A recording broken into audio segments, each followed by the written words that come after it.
sa kinlan unsog ni amin na label at ipantagnong unaw kathihan e kalay sumo sa lung ng bangdya tuay lung geveni at tamang kwan kitu tubang din mo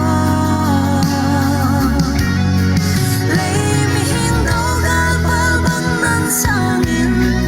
lai zum ge bang ki khen la kwai zoe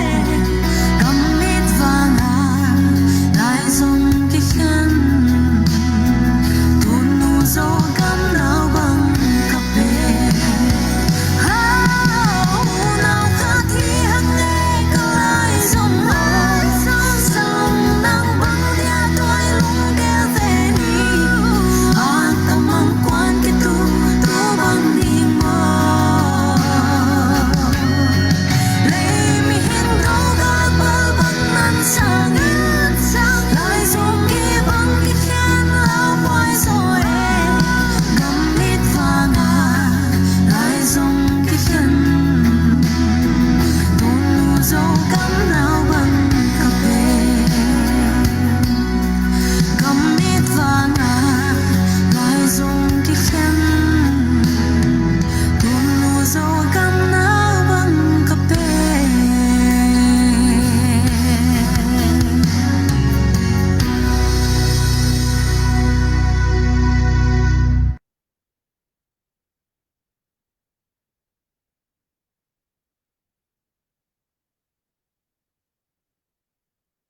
Hello, kaba area na shite no we love the media pritam nya alo kusai na phya chan ma shunlan cha ba si di kne chno December la 22 ရက်နေ့ည2024ည8နာရီ American စံတော်ချိန်8နာရီမှာကျွန်တော်ဝေလပ်ဆုံးမြကနေပြီးတော့အထူးစီစဉ်တရက်အနေနဲ့မြန်မာလူနဲ့ကျွန်တော်တို့ပြည်စုံဆွေးနွေးခန်းတစ်ခုကိုကျွန်တော်ပြုလုပ်သွားမှာဖြစ်ပါတယ်အဲဒါကြောင့်ကျွန်တော်တို့ဒီ lab ကိုအစနေအဆုံးအထိတက်အောင်နားဆင်ပေးကြပြီးတော့တန်နိုင်ရင်များများ share ပေးကြဖို့လဲကျွန်တော်တို့ဒီပြည်စုံဆွေးနွေးခန်းမစခင်မှာမေတ္တာရက်ခံချင်ပါတယ်ကျွန်တော်ကဒီဝေလပ်ဆုံးရဲ့ media director ကိုဆောင် director Thomas Stone ဖြစ်ပါတယ်ဒီကနေ့ကျွန်တော်တို့ နဲ့တွေ့ဆုံဆွေးနွေးပေးဖို့အတွက်ဖိတ်ကြားထားတဲ့ပုဂ္ဂိုလ်ကတော့ဆရာဦးသိန်းမောင်ဖြစ်ပါတယ်တာလီစောပါဆရာမင်္ဂလာပါတာလီစောပါမင်္ဂလာပါဆရာဦးသိန်းမောင်ကတော့သူ Arakan American Community ရဲ့လက်ရှိPresident ဥက္ကဋ္ဌရာထူးကိုဆက်လက်တာဝန်ထမ်းဆောင်နေတဲ့ပုဂ္ဂိုလ်တစ်ယောက်ဖြစ်တယ်လို့သူကရခိတမီဒီယာမှာလည်းသူကိုယ်တိုင်အစီအစဉ်တင်ဆက်တော်အနေနဲ့တော်၎င်းနောက်ဒီပြပရောက်ရခိုင်စာပီဒီစာနေဇင်းဒီမှာလည်းသူအိုးဆောင် editor တယောက်ဖြစ်တာကိုလည်းကျွန်တော်တို့ဒီပရိသတ်များအနေနဲ့ကျွန်တော်မိတ်ဆက်လိုတာဖြစ်ပါတယ်နောက်ပြီးတော့သူကိုကျွန်တော်ပုံကူရေးရထူလေးစားတမှုကြည့်ချင်တာကတော့သူကရခိုင်မျိုးချစ်စာပီတစာပီတမတယောက်ဖြစ်တယ်လို့သူကဒီ American နိုင်ငံသူနဲ့ရပြီမဲ့အိမ်ထောင်ကြပြီမဲ့သူအမျိုးသားအရေးနဲ့သူရခိုင်လူမျိုးများအရေးစာပီပဲဖြစ်ဆွမ်းဆွမ်းတမန်ရွရွချွန်ချွန်နဲ့သူကနိုင်ငံခြားသူနဲ့ရပြီမဲ့ဒီဟာဒီကိုလက်မထားပဲနဲ့သူများထက်တော်မှတစိုက်မတ်ကြည်ပြုံနဲ့သူအမျိုးသားတာဝန်ကိုထမ်းဆောင်နေတဲ့ပုံကိုတယောက်ဖြစ်ကြောင်းကျွန်တော်ဒီမှာလေးလေးစားစားနဲ့ပရိသတ်များအားလုံးကိုဒီဦးသိန်းမောင်ရဲ့အကြောင်းမိတ်ဆက်ခြင်းတဲ့နောက်မြန်မာပြည်မှာနေတော့သူပညာတတ်တယောက်ဖြစ်တယ်လို့ဒီ American မှာလည်းဒီ American နိုင်ငံရဲ့ပညာရေးတွေကိုသူကဆက်လက်အစင်းပညာတွေကိုစီးပူးပြီးတော့college တွေတက္ကသိုလ်တွေတက်ပြီးတော့ဒီမှာသူကကိုများနဲ့ရင်ပေါင်တန်းအောင်နောက်အခုချိန်မှာသူအမျိုးသားရခိုင်ပြည်သူပြည်သားတွေအတွက်ရခိုင်အမျိုးသားများအတွက်သူကလက်ရှိအထိလဲသူကအားတလောက်တဲ့ပါဝင်ထမ်းဆောင်နေတာဖြစ်ကြောင်းကိုကျွန်တော်တို့ဒီဆွေးနွေးခန်းမစခင်မှာမိတ်ဆက်ပေးလိုတာဖြစ်ပါတယ်အခုကျွန်တော်တို့ဒီမိခွန်းဒီနေ့ကျွန်တော်တို့အရင်တစ်ခေါက်တုန်းကလည်းဆရာဦးသိန်းမောင်အနေနဲ့ရခိုင်နိုင်ငံတော်အကြောင်းသမိုင်းတွေကိုကွက်ကွင်းနဲ့တက်တီအထောက်ထားတွေနဲ့သမိုင်းအထောက်ထားတွေနဲ့ ရှင်းပြသွားခြင်းအပြင်ကျွန်တော်တို့ဒီဝေလပ်တော်မီမီဒီယာထက်ဗမာစကားနားလည်တဲ့လူဒီဇုံမီအတိုင်းဝိုင်းဒီမှာရောနောက်ပြီးတော့ဗမာဒီမှာရောရခိုင်အမျိုးသားတွေမှာရောကျွန်တော်တို့ကျေကျေပြန့်ပြန့်နဲ့ကျွန်တော် share လုပ်ကြပြီးတော့အများအတွက်ဘ ഹു တုတအနေနဲ့တော့၎င်းတမိုင်းမှတ်တမ်းတွေအရတော့၎င်းကျွန်တော်အများကြီးအထောက်အကူပြုသွားတယ်လို့ကျွန်တော်တို့သင်ခန်းစာနဲ့ကျွန်တော်ဘ ഹു တုတတွေများစွာရရှိကြတာကိုကျွန်တော်ကိုယ်တိုင်ကလည်းရရှိသွားတာကိုဆရာဦးသိန်းမောင်စီမှာလည်းကျွန်တော်တို့အထူးကျေးဇူးတင်ကြောင်းဒီကနေ့ထပ်လောင်းပြီးတော့ကျွန်တော်ပြောကြားလိုခြင်းဖြစ်ပါတယ်ဒီနေ့ကလည်းကျွန်တော်တို့ဆရာရဲ့အဖူးတန်လာတဲ့အချိန်တွေကိုကျွန်တော်တို့စီကိုပေးပြီးတော့အချိန်ပေးတဲ့အတွက်ကြောင့်ထပ်ဆင့်ပြီးတော့ထပ်လောင်းပြီးတော့ကျွန်တော်ကျေးဇူးတင်စကားပြောကြပါရစေအခုဒီကျွန်တော်မေးချင်တဲ့မေးခွန်းတွေမမေးခင်မှာအများကတိထိုက်တဲ့ဒီကျွန်တော်တို့ဒီမြန်မာပြည်မှာနေတော့မြန်မာပြည်ရဲ့တမိုင်းတစ်လျှောက်မှာဒီမြန်မာအစိုးရမင်းအစစ်စက်ကခေါ်တဲ့ရခိုင်လူမျိုးရခိုင်ပြည်နယ်လို့ခေါ်ပေမဲ့ဒီအခုခေတ်မျက်မှောက်ခေတ်မှာကြတော့ဒီတော်လန်ရေးတွေနောက်အာရကန်အာမီတို့ဘာလို့ပေါ်လာတဲ့အချိန်မှာဒီနိုင်ငံရေးရဲ့အရှင်အဝါကြောင့်အာရကန်အာမီတို့ရခိတလန်ရှင်တို့အာရကန်ဆိုတဲ့နာမည်လေးတစ်ခုကရခိုင်နဲ့တည်တဲ့ကျွန်တော်အတိမတ်ပြုတဲ့လူမျိုးနာမည်ပြည်နယ်နာမည်တစ်ခုကိုအခုခေတ်ကြတော့အာရကန်နဲ့ရခိတနဲ့ဒီလိုမျိုးပေါ်လာတဲ့ချိန်ချန်ဒီရခိုင်နဲ့ရခိုင်အာရကန်နဲ့ဘယ်လိုမျိုးကွာခြားတယ်လဲဘယ်လိုမျိုးဖြစ်ပေါ်လာတယ်လဲဆိုတာဒီအမည်နာမနှစ်ခုကြားမှာကွဲလွဲမှုကအတူတူပဲလားဒါမှမဟုတ်ဗမာလိုခေါ်တော့ရခိုင်လားဒါမှမဟုတ်အင်္ဂလိပ်လိုခေါ်တော့အာရကန်လားဆိုတာကိုနည်းနည်းအချင်းချုပ်ဆရာရှင်းပြနိုင်မလားလို့အမှဆုံးမိခွန်းဟုတ်ကဲ့ကျေးဇူးတင်ပါတယ်ခုလိုဇိုမီမီဒီယာနဲ့ပြဆုံပြောကြားခွင့်ရတာသူကျေးဇူးတင်ပါတယ်ုံလဲယူပါတယ်ဒီမှာဦးဆုံးပြောချင်တာကတော့ဟုတ်ကဲ့ဒီအာရကန်နဲ့ရခိုင်ကတော့ရခိုင်ဟာကျွန်တော်တို့ခေါ်တဲ့နာမည်ဖြစ်တယ်မြန်မာနိုင်ငံထဲမှာလည်းအများအားလုံးခေါ်တဲ့နာမည်ဖြစ်ပါတယ်ဒါပေမဲ့အင်္ဂလိပ်ကတော့အင်္ဂလိပ်နဲ့ဒီအနောက်ပိုင်းပေါ့ဒီ Europe ဒီ Western Hemisphere မှာခေါ်တာကတော့ Arakan ဥပမာNetherlands လို့ဆိုလို့ရှိရင် ARACCAN အဲ့လိုမျိုးပေါင်းတာကျွန်တော်ဖတ်ဖူးတယ် Arakan ပေါ့လို့ဒါပါဠိဝေါဟာရဖြစ်တဲ့ဒီကိုထိမ့်သိမ်းစောက်ရှောက်တဲ့အမျိုးအနွယ်အဲ့သဘောကိုအကျိုးသက်ရောက်စေတဲ့အာရခပေါ့အခုအာရခတတ်တော်အဲ့လိုပဲအာရခအာရခံအဲ့ဒီဟာကိုအစွဲပြုပြီးတော့ဒီအနောက်ပိုင်းကဒီဥရောပအမေရိကတို့ကအနောက်ကဘာမှာကျွန်တော်တို့ကိုလူသိများတာကတော့အာရကန်ဆိုတဲ့နာမည်ဖြစ်ပါတယ်ဟုတ်ကဲ့ကျေးဇူးတင်ပါတယ်ဆရာကျွန်တော်တို့လည်းအခုသဘောပေါက်သွားတာဒီရခိုင်ကတော့ဒီနာမည်အရင်ဒါပေမဲ့ဒီအင်္ဂလိပ်လူနဲ့အာရကန်နဲ့ဒီအနောက်နိုင်ငံတွေကဘာဖြစ်လို့အာရကန်ခေါ်လဲဆိုတာတော့ဒီပါရီကနေပြီးတော့အာရကန်ကနေပြီးတော့အာရကန်ဖြစ်တဲ့အကြောင်းကိုကျွန်တော်တို့ဒီလိုအများနာလဲအောင်ဒီကျွန်တော်တို့ဝေလပ်ဇိုမီမီဒီယာနေရှင်းပြပေးတဲ့အတွက်ကြောင့်ကျွန်တော်တို့မျက်စိပွင့်သွားတယ်ကျွန်တော်ဘယ်လိုခေါ်တယ်လဲဆိုတာပါဠိစကားရဲ့ရင်းမြစ်ကနေပြီးတော့အာရကကနေပြီးတော့ဆင်းသက်တယ်ဒါမဲ့မြန်မာအတန်ထွက်နေဆိုတော့ရင်းမြစ်ကတော့ရခိုင်တော့အခုလိုအတိအလင်းရှင်းပြပေးတော့ကျေးဇူးတင်တယ်အခုကျွန်တော်မိခွန်းကြီးကျွန်တော်၄ခုမေးချင်တဲ့အထဲမှာပထမဆုံးမိခွန်းအနေနဲ့ကျွန်တော်တို့အခုမြန်မာနွေဦးတော်လာရင်းနဲ့ကျွန်တော်ငင်းလို့မရတဲ့ပေါ်လာတဲ့ဒီ Arakan Army ကနေပြီးတော့ဒီစစ်စေးရေးတွေလောက်လာတဲ့အချိန်မှာကျွန်တော်ကြားသိရ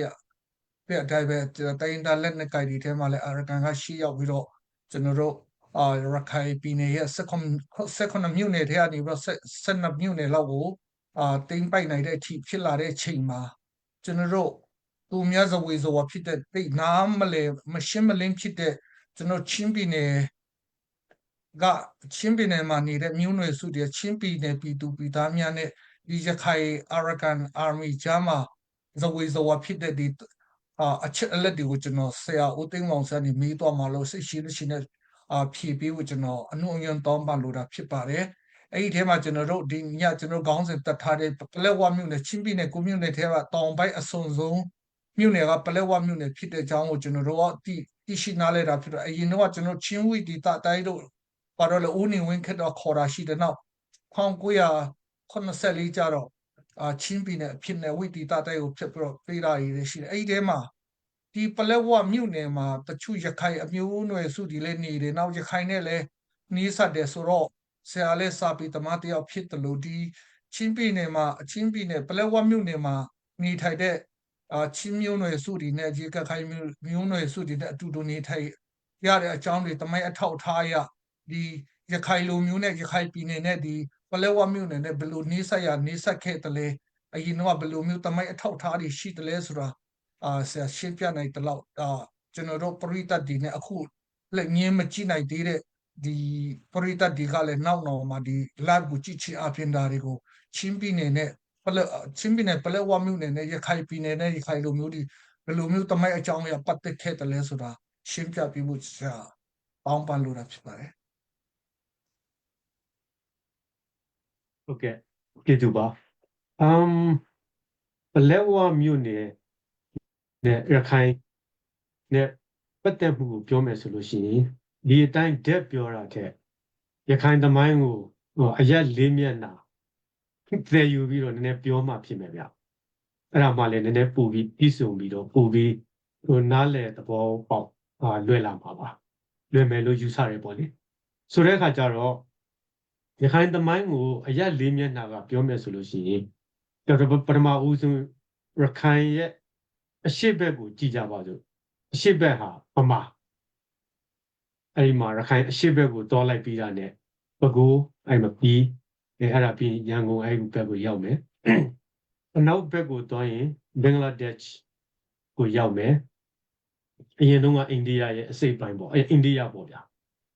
နောက်ပိုင်းဘင်္ဂလားဒေ့ရှ်ကအရှေ့ပါကစ္စတန်ဖြစ်လာပြီးတော့လွတ်လပ်ရေးရတော့ယူသွားပြီးဘင်္ဂလားဒေ့ရှ်ဖြစ်လာတာဟုတ်ဆိုတော့ကျွန်တော်တို့တောင်ဘက်ကိုသွားရင် Erodi ကိုတွေ့မယ်ဂွာပြီးငတိုင်းချောင်းတို့ဘာလို့အဲ့မှာဒီ Erodi တိုင်းကိုတွေ့မယ်မြောက်ဘက်ကိုတက်လာရင်ကျွန်တော်တို့ဒီပလက်ဝပြီးရှင်းတဲကိုရောက်သွားမယ်ဆိုတဲ့အခါကျတော့အရှင်းနောက်တောင်မြောက်အရက်လေးမျက်နှာတမိုင်းကိုပြောမယ်ဆိုလို့ရှိရင်ရခိုင်ကဟိုးအရင်တုန်းကအထူးသဖြင့်ဒီ15-16ရာစုတွေမှာအင်မတန်empire ကြီးတစ်ခုပြရခိုင်ဟာဆိုရပါစို့ဒါတမိုင်းအထောက်အထားအတိအကျနဲ့ပြောမယ်ဆိုလို့ရှိရင်ဒီဘရင်နောင်ကျွန်တော်တို့မြန်မာသမိုင်းမှာအများဆုံးသိတာဘရင်နောင်အဲ့ဒီဘရင်နောင်ဒီထိုင်းကိုသွားတင်တယ်ဘရင်နောင်ပေါ့ဗျဘရင်ကြီးဘရင်နောင်အဲ့ဒီဘရင်နောင်ရဲ့သား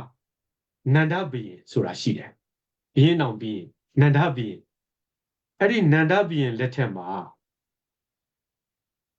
ရခိုင်မှာအဲ့ဒီတုန်းကထီးနန်းဆန်နေတာကရခိုင်မင်းကဟောစားဒီ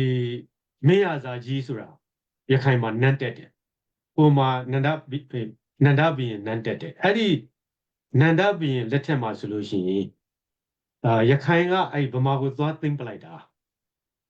ရခိုင်ကဗမာကိုသွားတိုက်ပြီးတော့ရခိုင်ကနိုင်တော့အဲ့ဒီမှာဘရင်အောင်ခိုင်းကယူလာတဲ့ချင်းဖြူတော်နောက်တစ်ခါဒီကြောက်တံပရမများတွေရောအကုန်လုံးကိုဒီရခိုင်ဘရင်မင်းရစာကြီးကိုဆက်တလိုက်ပြီးတော့ဒီရခိုင်နဲ့ချစ်ကြည်ရေးအနာဂတ်ချစ်ကြည်ရေးအတွက်ဆိုပြီးတော့သူ့ရဲ့သမီးအငယ်ဆုံးနတ်ရှင်မယ်ကိုတောင်မှမင်းရစာကြီးစီမှာရွှဲပေးလိုက်ပါတော့ဆိုတော့ရခိုင် empire ဟာအရှိကိုဆိုလို့ရှိရင်အဲ့မှာပဲခူးဗမာအထိရောက်တယ်ပေါ့ဗျာအနောက်ဘက်မှာလည်းပဲဒါဒီကနေ့ခေတ်ဘင်္ဂလားဒေ့ရှ်နိုင်ငံရဲ့စစ်တကောင်းတခါအဲ့ဒီမြို့ကြီး12မြို့လောက်ဟာရခိုင်တွေရဲ့လက်အောက်မှာနှစ်ပေါင်း100ကျော်ရှိနေခဲ့တာပါအဲ့ဒီမှာနေစားပယ်စားမြို့စားတွေထားပြီးတော့ရခိုင်တွေအုပ်ချုပ်နေခဲ့တာပါအဲ့ဒီဟာကိုကျွန်တော်အထောက်အထားလေးတစ်ခုကျွန်တော်ပြဖို့ကျွန်တော်ဒီမှာရည်ရွယ်ထားတာရှိတယ်အဲ့ဒါကတော့ဘာလဲဆိုတော့ဒီဘင်္ဂလီစာဆိုကြီး1973ခုနှစ်မှာဆိုလို့ရှိရင်ဒါရှင်းပြောရင် Novel စုသမိုင်းမှာ ပထမဦးဆုံးသောဒီ literature စာပေဆိုင်ရာ Nobel ဆုကိုရရှိခဲ့တဲ့ဒီ Rabindranath Tagore ဆိုတာရှိတယ်ဘင်္ဂလီစာဆို Indian poet ပေါ့အဲ့ဒီတော့အခုနကစောစောကကျွန်တော်ပြောဘူးသလိုပဲဘင်္ဂလားဒေ့ရှ်ဟာအိန္ဒိယရဲ့အစိတ်ပိုင်းဆိုတော့ဒါအဲ့ဒီတော့ Indian poet ပေါ့အဲ့ဒီဘင်္ဂလီစာဆိုကြီး Rabindranath Tagore ဒီ1973မှာ Nobel ဆုစာပေဆိုင်ရာ Nobel ဆုကိုပထမဦးဆုံးရဘူးတဲ့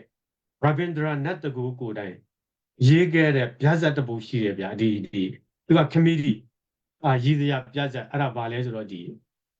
The Maharani of Arakan ဆိုတာအဲ့မှာမြင်ရလားမသိဘူးအဲ့ဒီမှာ The Maharani of Arakan ဆိုတာမြင်ပါလိမ့်မယ်အဲ့မှာ The Maharani of Arakan Maharani ဆိုတာသူတို့စကားမှာမိဖုရားလို့ခေါ်တယ် Queen ပေါ့ဒါဒီဥစ္စာကို George Calderon ကဒါဘာသာပြန်ထားတာဆိုတော့ကျွန်တော်ဒီ The Maharani of Arakan ကိုကျွန်တော်ဖတ်ကြည့်တယ်ကျွန်တော်ရီသွန်းသေးပြီးတော့ဒီဖတ်လို့ကောင်းလို့ကျွန်တော်နှစ်ကြိမ်တောင်ဖတ်ပြီးပြီဆိုတော့ဒီဥစ္စာကဒီရခိုင်ဘရင်ဒေလိယဆိုတဲ့ရခိုင်ဘရင်နဲ့အဲ့ဒီတုန်းကဒီမဂိုအင်ပါယာကြီးစိုးနေတုန်းအချိန်ပေါ့အိန္ဒိယမှာဒီမဂိုအင်ပါယာဆိုတာကဒီမဂိုအင်ပါယာဥပမာအများသိမယ်ကမ္ဘာအံ့ဖွယ်ခုနှစ်သွယ်ထဲမှာတခုအပါဝင်ဖြစ်တဲ့ Taj Mahal အိန္ဒိယလို့ခင်ဗျာ Google မှာရိုက်ထည့်လိုက်ရင်ပထမဦးဆုံးပေါ်လာမဲ့ image ကိုကြည့်လိုက်ရင်Taj Mahal အဆောက်အဦကြီးဖြစ်နေပါလိမ့်မယ်အေးရမှာအဆောက်အဦကြီးအဲ့တုန်းကဒီမဂိုဘီရင်တွေ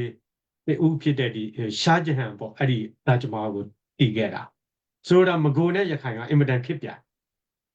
ဒါပေမဲ့အဲ့တုန်းကဒီအခုဘင်္ဂလားဒေ့ရှ်နိုင်ငံလို့ခေါ်တဲ့နိုင်ငံရဲ့နယ်မြေအများစုဟာရခိုင်လက်အောက်မှာအဲ့ဒါနှစ်ပေါင်း100ကျော်တယ်ရခိုင်တွေအုပ်ချုပ်ထားခဲ့တာအဲ့ဘင်္ဂလားဒေ့ရှ်ဒေသကိုဆိုတော့အဲ့ဒီရဲ့အသေးအပွင့်ဖြစ်ဒီမှာထင်ထင်ရှားရှားပတ်ပေါ်လာကတော့အဲ့ Rabindranath Tagore Nobel စာပေဆိုင်ရာ Nobel ဆုရ Rabindranath Tagore ကိုယ်တိုင်ရေးခဲ့တဲ့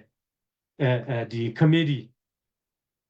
story of Sir Rabindranath Tagore ဒီမှာတခါတည်းရေးထားပါတယ်အဲ့ဒါ The Maharani of Arakan ဆိုတာဒီမဂိုမင်းသမီးနှစ်ယောက်မဂိုကိုအိန္ဒိယကိုရခိုင်ကဝင်တိုက်တော့အဲ့ဒီမဂိုဘီရင်ကဒီရခိုင်သူ့ရဲ့သမီးနှစ်ယောက်ကိုရခိုင်ဘီရင်ကိုမဆက်တတ်လို့ဖောင်နဲ့မျောပြီးတော့ပင်လယ်ထဲကိုမျောပလိုက်တာအဲ့ဒီမှာမဂိုမင်းသမီးတစ်ယောက်ကရခိုင်ပိုက်ချတဲ့ငါတငါလောက်စားတဲ့ရခိုင်တငါတဲ့ဥထွန်းလူဆိုတဲ့ရခိုင်တငါတဲ့တယောက်ကဆယ်မိပြီးတော့အဲ့ဒီတဲထဲမှာပဲနေတော့မှနောက်ပိုင်းရခိုင်ဘီရင်တိုင်းခန့်လှည့်လည်ပြီးတော့အဲ့မှာအဲ့ဒီမင်းသမီးနဲ့တွေ့ပြီးတော့ကြိုက်ပြီးတော့နောက်မှရခိုင်ဘရင်မှန်းသိသွားတဲ့ပထမဘရင်ကသူ့ကိုဘရင်လို့မပြောဘူးသူတို့သမီးစားဖြစ်တာအဲ့မကိုမင်းသမီးနဲ့အဲ့ဒီမှာရခိုင်ဘရင်လာတော့လက်စားရှယ်မယ်ဆိုပြီးတော့အဲ့ဒီအမျိုးသမီးကဓာတ်ကင်ထားတဲ့အခါတကယ်လဲရခိုင်ဘရင်လဲကြီးနဲ့နန်းနဲ့ချီကန်နန်းအဲ့ဒီမှာစစ်တီဘိုးပါအပြည့်စုံနဲ့ဝင်လာတဲ့အခါခေါင်းပေါင်းကြီးလျှော့လိုက်တော့အဲ့ဒီမှာသူတိတ်ရှိရတဲ့သူ့ချစ်သူဖြစ်နေတော့အဲ့မှာဓာလွတ်ကြသူ့ထိုးရခိုင်ဘရင်ကိုထိုးမယ်ဆိုပြီးကြံရွယ်ထားတဲ့ဓာလွတ်ကြသွားပြီးတော့အဲ့ဟိုထားလိုက်ဆိုလိုတာတဲ့ committee ပြဇာတ်ကလေးပါအဲ့ဒါဆိုလိုတာကရခိုင်တွေ empire ဟာအဲ့လောက်ထိကြီးခဲ့တာပါဒါအကြောင်းအမျိုးမျိုးကြောင့်ကျွန်တော်တို့ဒါသိုးစာအဖြစ်ခံရတာပေါ့လေဒီသမိုင်းဖုံးကွယ်ခြင်းခံရတာပေါ့လေအကြောင်းမျိုးမျိုးကြောင့်ခုနကလိုပဲဆိုတဲ့အခါကျတော့ကဲမြောက်ဘက်ကိုဒါကအရှင်းနဲ့အနောက်ကိုကျွန်တော်အကြမ်းပြင်းလဲပြောပြတာပါရခိုင်တွေရဲ့နယ်နိမိတ်ကျယ်ဝန်းခဲ့ပုံနဲ့ရခိုင် empire ကြီးပွားခဲ့ပုံကို15-16ရာစုတွေမှာအဲ့ဒါဒီမြောက်ဘက်ကိုတက်မယ်ဆိုလို့ရှိရင်တောင်ဘက်ကိုပြောပါဦးမယ်တောင်ဘက်မှာအေရဝတီတိုင်းခင်ဗျားအခုဒီကျွန်တော်တို့အခု online မှာတွေ့နေတဲ့ရခိုင်လိုရေးနေတဲ့အထက်မှာအနည်းဆုံး3ပုံ1ပုံလောက်အဲ့ဒါအေရဝတီတိုင်းတွေကရခိုင်တွေကြရခိုင်ပြည်ထဲမှာကျွန်တော်တို့အခု internet မရှိဘူးဆိုတော့လူဦးရေ3 သန်းကျော်ဟာ internet ပျောက်နေတယ်လောလောဆယ်ရန်ကုန်နဲ့တခြားတိုင်းနဲ့ပြည်နယ်မှာရှိနေတဲ့ရခိုင်တွေရဲ့နောက်တစ်ခါဒီနိုင်ငံတကာရောက်နေတဲ့ရခိုင်တွေရဲ့ပြီးရင်အဲ့ဒီအေရဝတီတိုင်းထဲမှာရှိနေတဲ့ရခိုင်တွေရဲ့ကအခု online တက်နေတဲ့ရခိုင်တွေကိုတကယ်ရခိုင်ပြည်တွေကရခိုင်တွေကအခု online တက်ခွင့်မရပါဘူးအများစုကဆိုတော့ထားလိုက်ဆိုတော့ဆိုလိုတာကအေရဝတီတိုင်းထဲမှာလည်းရခိုင်တွေအများကြီးရှိတယ်အေရဝတီတိုင်း နယ်မြေတချို့ဟာလည်းဒီတိုင်းနယ်ပြည်နယ်တွေခွဲတော့အရာဝတီတိုင်းနယ်ကိုပါသွားတယ်အဲ့လိုတွေဖြစ်တယ်ဒါကတော့နိုင်ငံတကာမှာလည်းအဲ့လိုပဲဒီ borderline dispute ဥစ္စာတွေကအတော်မတတ်နိုင်အောင်အများကြီးရှိပါတယ်ဒီအခုနိုင်ငံအဖြစ်ရပ်တည်နေတဲ့နိုင်ငံတွေကြားထဲမှာလည်းအများကြီးပါပဲစပိန်နဲ့မော်ရိုကိုကြားကအစဒီတခြားအများကြီးပါပဲဒီနိုင်ငံအမေရိကတိုက်အာရှတိုက်အကုန်လုံးကိုကြည့်မလေးရှားနဲ့ထိုင်းကြားမှာရောထိုင်းနဲ့ကမ္ဘောဒီးယားကြားမှာရောမြန်မာနဲ့ထိုင်းကြားမှာရောအဲ့ဒီ borderline dispute တွေကတော့ဟိုနောက်ဆုံးပြည်နယ်တွေကျွန်တော်တို့ရှိမှကြီးမယ်ဆိုလို့ရှိရင်အဲ့မှာချမ်းနဲ့ကချင်တွေကြားမှာရောကျွန်တော်တို့အများကြီးကြားဘူးပါတယ်ဆိုတော့အခုလေအေရာဝတီတိုင်းနဲ့ရခိုင်ကြားမှာလည်းအဲ့လိုတွေရှိပါတယ်ဒါပေမဲ့ဗမာကအဲ့ဒီတုန်းကနိုင်သူဆိုတော့ဟိုပြောမယ်ဆိုလို့ရှိရင်တိုင်းနဲ့ပြည်နယ်တွေကိုခွဲခြားလိုက်တဲ့အခါအေရာဝတီတိုင်းထဲမှာရခိုင်ပြည်တွေတော်တော်များများပါသွားတာရှိပါတယ်အချိန်ထဲမှာပဲဒီအခုမြောက်ဘက်ကိုပြန်သွားမယ်ဆိုလို့ရှိရင်ဒါအခုကျွန်တော်ပြောနေတာကသမိုင်းကြောင်းအရာရဲ့နောက်တစ်ခါစာပေထဲမှာဖတ်ရှုရတဲ့အနေအထားတွေရဲ့အထောက်အထားတွေရဲ့အဲ့ဒီသဘောနဲ့ပြောတာပါကျွန်တော်ဒီနိုင်ငံရေးတွေစစ်ရေးတွေပိုင်းကကျွန်တော်ဘာမှမပြောပါဘူးဆိုတော့တခါဒီမြောက်ဘက်ကိုတက်မယ်ဆိုလို့ရှိရင်ကျွန်တော်ရှိမှာအခုဒီမှာကျွန်တော်နောက် South အောက်ဒီမှာပြရင် Northern Arakan District ဆိုတဲ့စာအုပ်ကျွန်တော်ရှိပါတယ်နောက်ဒီမှာဘိုးစာတွေလည်းရှိတယ် The Hill Tracts of Arakan အများကြီးပါပဲကျွန်တော်မစာအုပ်တယ်ဒါပေမဲ့ဒီထဲမှာဒီ Northern Arakan District ရခိုင်မြောက်ပိုင်းခရိုင်ပေါ့ဗျာအဲ့ဒါဒီBurma Gazette နဲ့ပြန်ပြီးတော့ထုတ်ဝေတာ1960မှာထုတ်ဝေခဲ့တာအင်္ဂလိပ်ဆိုတော့အဲ့ဒီမှာဟိုဥစ္စာထဲမှာဟိုဒီမြေပုံထဲမှာရောအတိအကျရှင်းပြထားပါတယ်ရှိပါတယ်အတိအကျပြောပါထားတာတွေရှိတယ်ဒီဟိုအိန္ဒိယထိရောက်တယ်ဗျအိန္ဒိယနာထိအဲ့ဒီမှာပလဲဝမှာကဘယ်လိုဖြစ်လဲဆိုတော့အဲ့ဒီချင်းဝီဒေတာတိုင်းဘိုးစာလုတ်ပြီးတော့နောက်ပိုင်းရှင်းပြည်နယ်အဲ့ဒီဟာခွဲတဲ့အခါဒါအဲ့ဒီရှင်းထဲမှာပါသွားတယ်ဗျအဲ့ဒီပလဲဝကဒါပေမဲ့ဟိုးအရင်အင်္ဂလိပ်ခေတ်မှာတုန်းကလည်းပလဲဝဟာဒီရခိုင်ရဲ့မြောက်ပိုင်းအခုနကဒီ Northern Arakan District မှာဒါပလဲဝပါတာပဲဟိုးအထက်ကဒလဲမေအားလုံးအကုန်ပါတယ်အဲ့မှာတောက်လျှောက်အဲ့ဒါပြီးရင်အင်္ဂလိပ်မတိုင်ခင်အထိကတော့ဒါရှင်းပြောရင်အဲ့ဒီမှာဒီရခိုင်ဘရင်တွေရဲ့အဆက်အနွယ်ရခိုင်ဘရင်တွေရဲ့ကြီးစိုးခဲ့တဲ့ရခိုင်ဘရင်တွေကအဲ့ဒီမှာဘိုးစာတွေထားတယ်ဗျဒီသူ့ရဲ့နေစားပယ်စားတွေထားပြီးတော့အဲ့ဒီကတောင်တန်းဒေသကဦးဇလဲတွေကရခိုင်ဘရင်ရဲ့အရာကိုဆက်ခံပြီးတော့နေတာအဲ့လိုမျိုးဒါသမိုင်းမှာအများကြီးကျွန်တော်တို့ဖတ်ရပါတယ်ဥပမာ archaeology ဘိုင်းကိုကြည့်မယ်ဆိုလို့ရှိရင်လည်းဒီဥစ္စာပေါ့ဒီပလဲဝါနဲ့အထက်မှာဒီမှာကျွန်တော်အဲ့ဒီထက်ကတချို့ကိုနည်းနည်းဖတ်ပြမယ်ဒီ history and archaeology အပိုင်းမှာ prior to 1784 1984ဒါရခိုင်ကြတဲ့နေ့ရခိုင်ဗမာဒေသမှာအသိမ်းခံရတဲ့နေ့ဒါPrior to 1784, when Arakan was conquered by the Burmans, the Arakan hill tracts had always paid tribute to the kings of Arakan, who administrated it through the aid of the chiefs of the various tribes recognized by them. In 1826, after the First Burmese War, the Arakan hill tracts with the rest of the Arakan division came into the possession of the British. The hill tracts then became the prior of the Ajab district. 1984မတိုင်ခင်ထိဟာအဲ့ဒီ hill tract data ပလဲဝါနဲ့အထက်အဲ့ဒီ data ဟာဒီရခိုင်တောင်တန်း data အဖြစ်နဲ့ဒီရခိုင်ပြည်ရဲ့အရာကိုဆက်ခံတဲ့နေစားတောင်တန်းနေစားပယ်စားတွေနေခဲ့တဲ့ data ပါတဲ့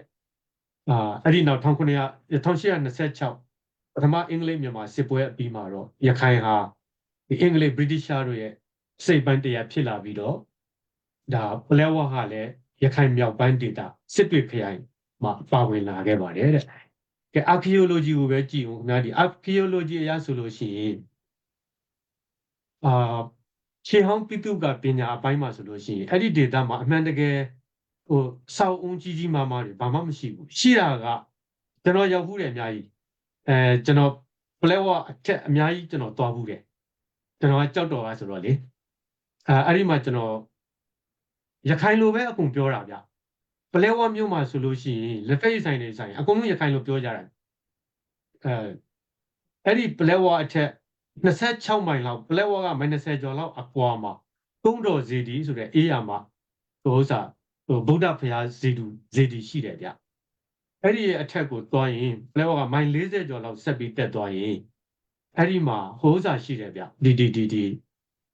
အုတ်တလင်းဇေဒီဆိုတာရှိတယ်အင်မတန်တက်ပဲ့တယ်ဒီအဲ့ဒီတောင်တက်ဇေဒီဘောကိုတက်တဲ့လမ်းတစ်ချောင်းမှာအင်္ဂယာပန်းတွေအနီတစ်ဖက်အဖြူတစ်ဖက်နဲ့အဲ့မှာ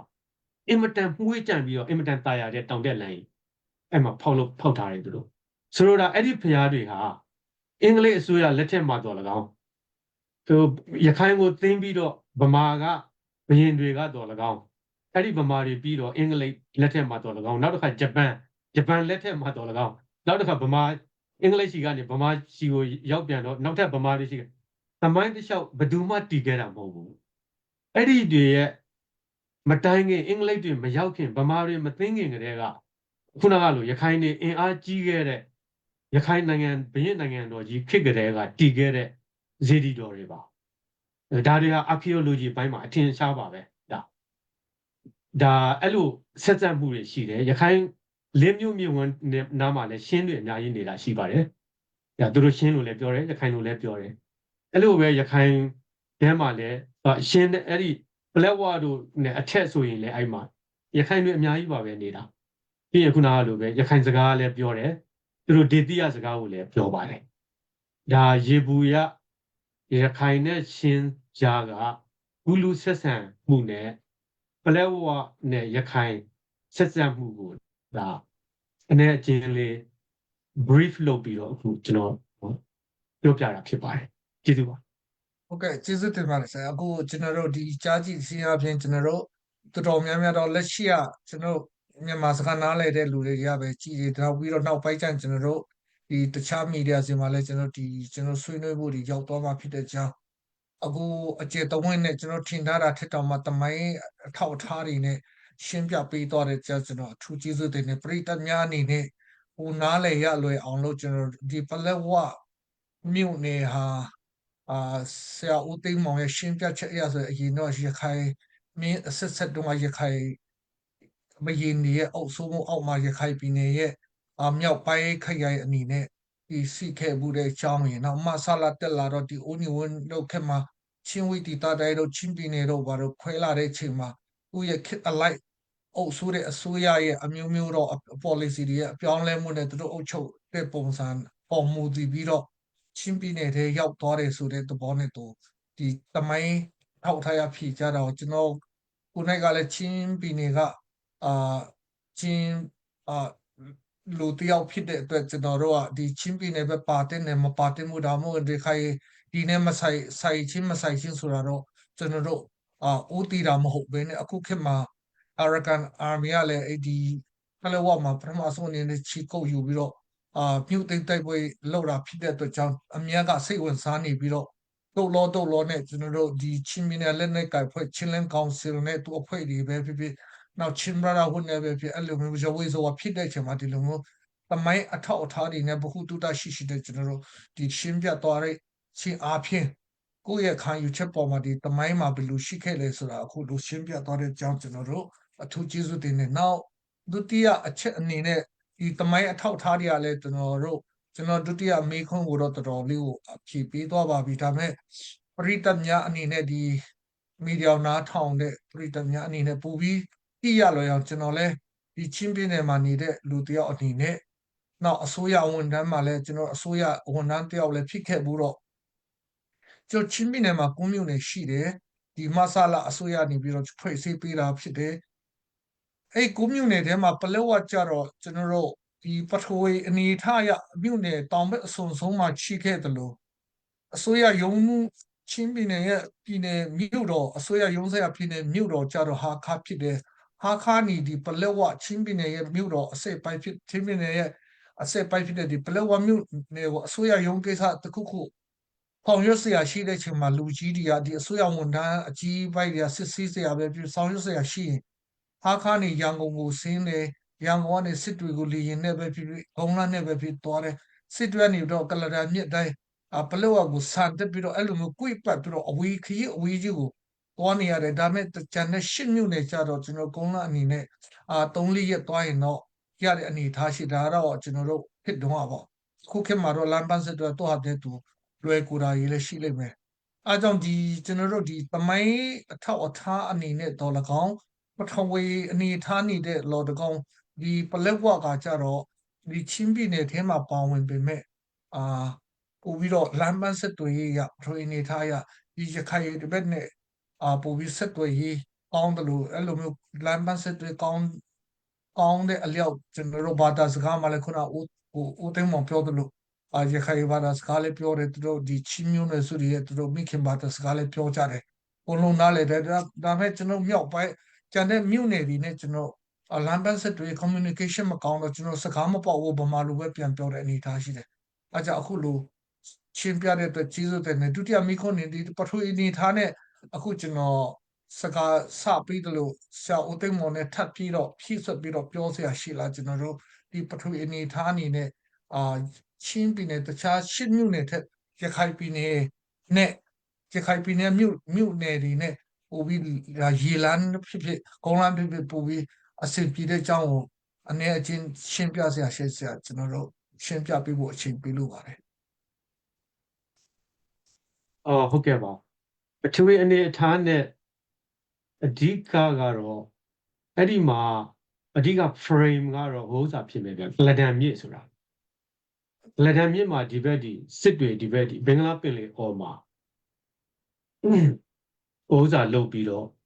ဒီဟိုအိန္ဒိယထိရောက်တယ်ဗျအဲ့ဒီဒီကလဒန်မြစ်ကလေအဲ့ဒီကနေတက်သွားတာကျွန်တော်တို့ငယ်ငယ်တုန်းကကျွန်တော်တို့ငယ်ငယ်တုန်းကဒီကျောင်းသားဘဝတုန်းကကျွန်တော်တို့စိုက်စာကုန်းဒီတို့ကျောင်းသားစိုက်စာကုန်းပြိုင်ပွဲတို့ဘာလို့ပါဒီ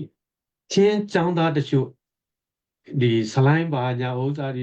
ချင်းကျောင်းသားတချို့ကအင်မတန်စာရေးတော်တဲ့ချင်းကျောင်းသားတွေရှိတယ်ဗျအဲဒီတုန်းကကျွန်တော်တို့မကြာခဏဖတ်ရတယ်အဲဒီချင်းကျောင်းသားတွေရဲ့စိုက်စာကုန်းတချို့တွေကိုအဲ့ဒီမှာချင်းကျောင်းသားတချို့ရေးတဲ့စိုက်စာကုန်းတွေကိုကျွန်တော်ဖတ်ကြည့်တော့အဲ့လိုရေးအခုနကဒီဆရာဥစားပြောသလိုပဲဆရာ Thomas ပြောသလိုပဲချင်းပြည်နယ်မြို့တော်ဟာခါကနေ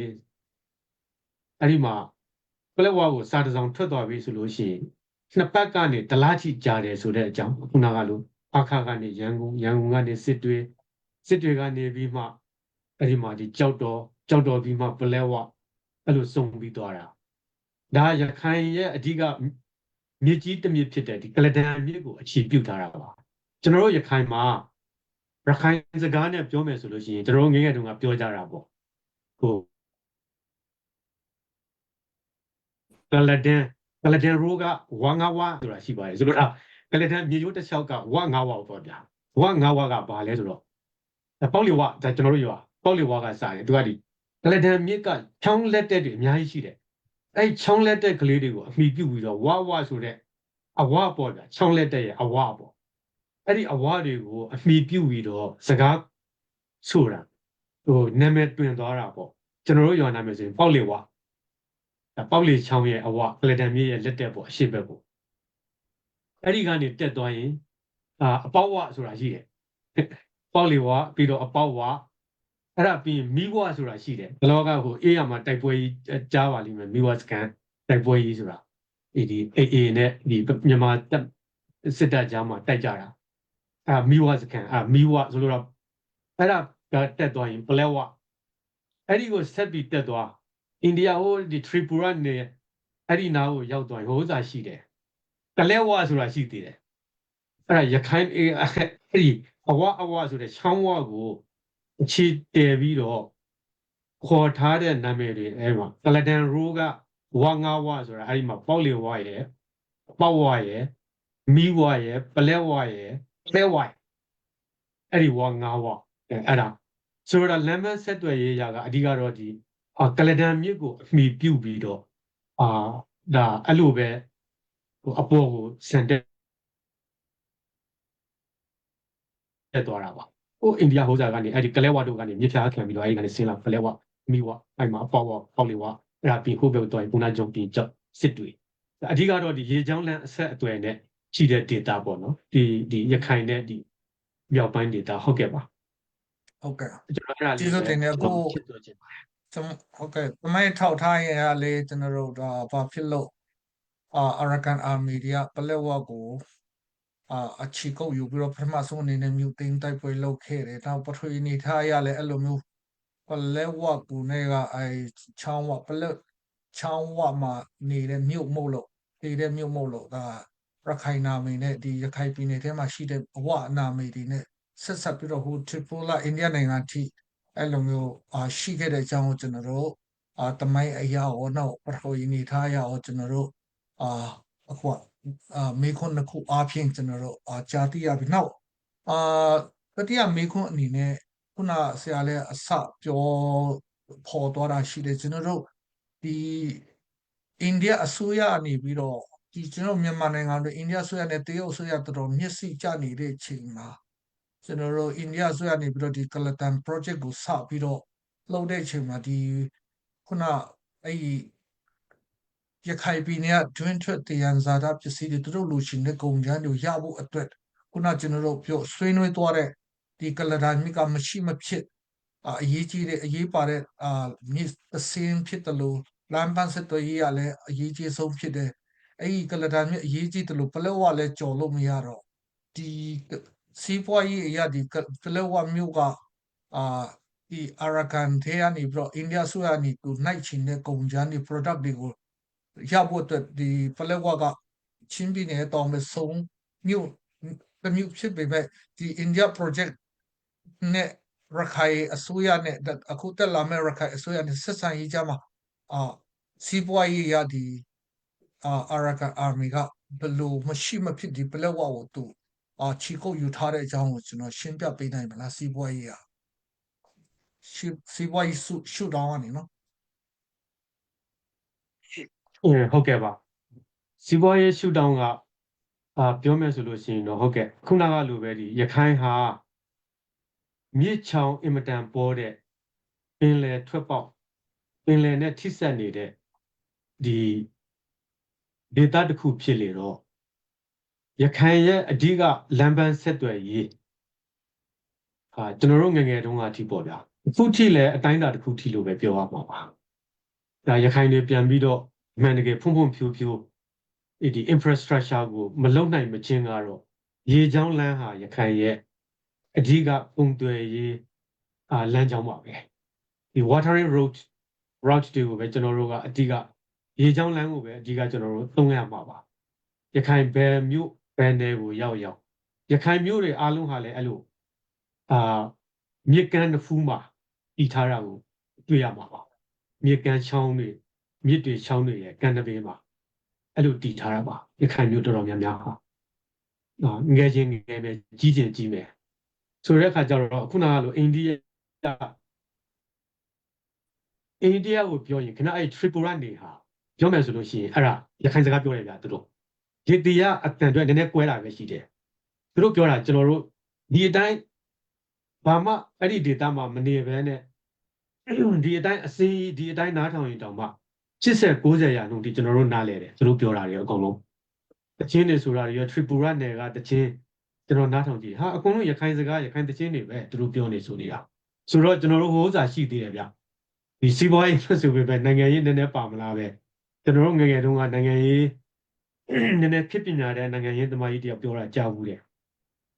ဒီကောင်းတဲ့ဗမာကပလက်ဝကိုချင်းတဲ့ကိုထက်ပစ်တာတဲ့အဓိကအိန္ဒိယမှာရှိတဲ့ရခိုင်တွေနဲ့ပြည်မမှာရှိတဲ့ရခိုင်တွေကြားမှာသူတို့အဆက်ဖြတ်ပစ်တာတဲ့လို့မဟုတ်ရင်အိန္ဒိယရဲ့အကူအညီကိုရရင်ရခိုင်ဟာခဏလေးနဲ့ပြန်ပြီးတန်းပြီးပြန်ဖြစ်သွားနိုင်တယ် အဲ့ဒါကြောင့်မို့လို့အိန္ဒိယနဲ့ဒီမရခိုင်ကြားမှာလုံးဝအဆက်ဖြတ်တဲ့အနေနဲ့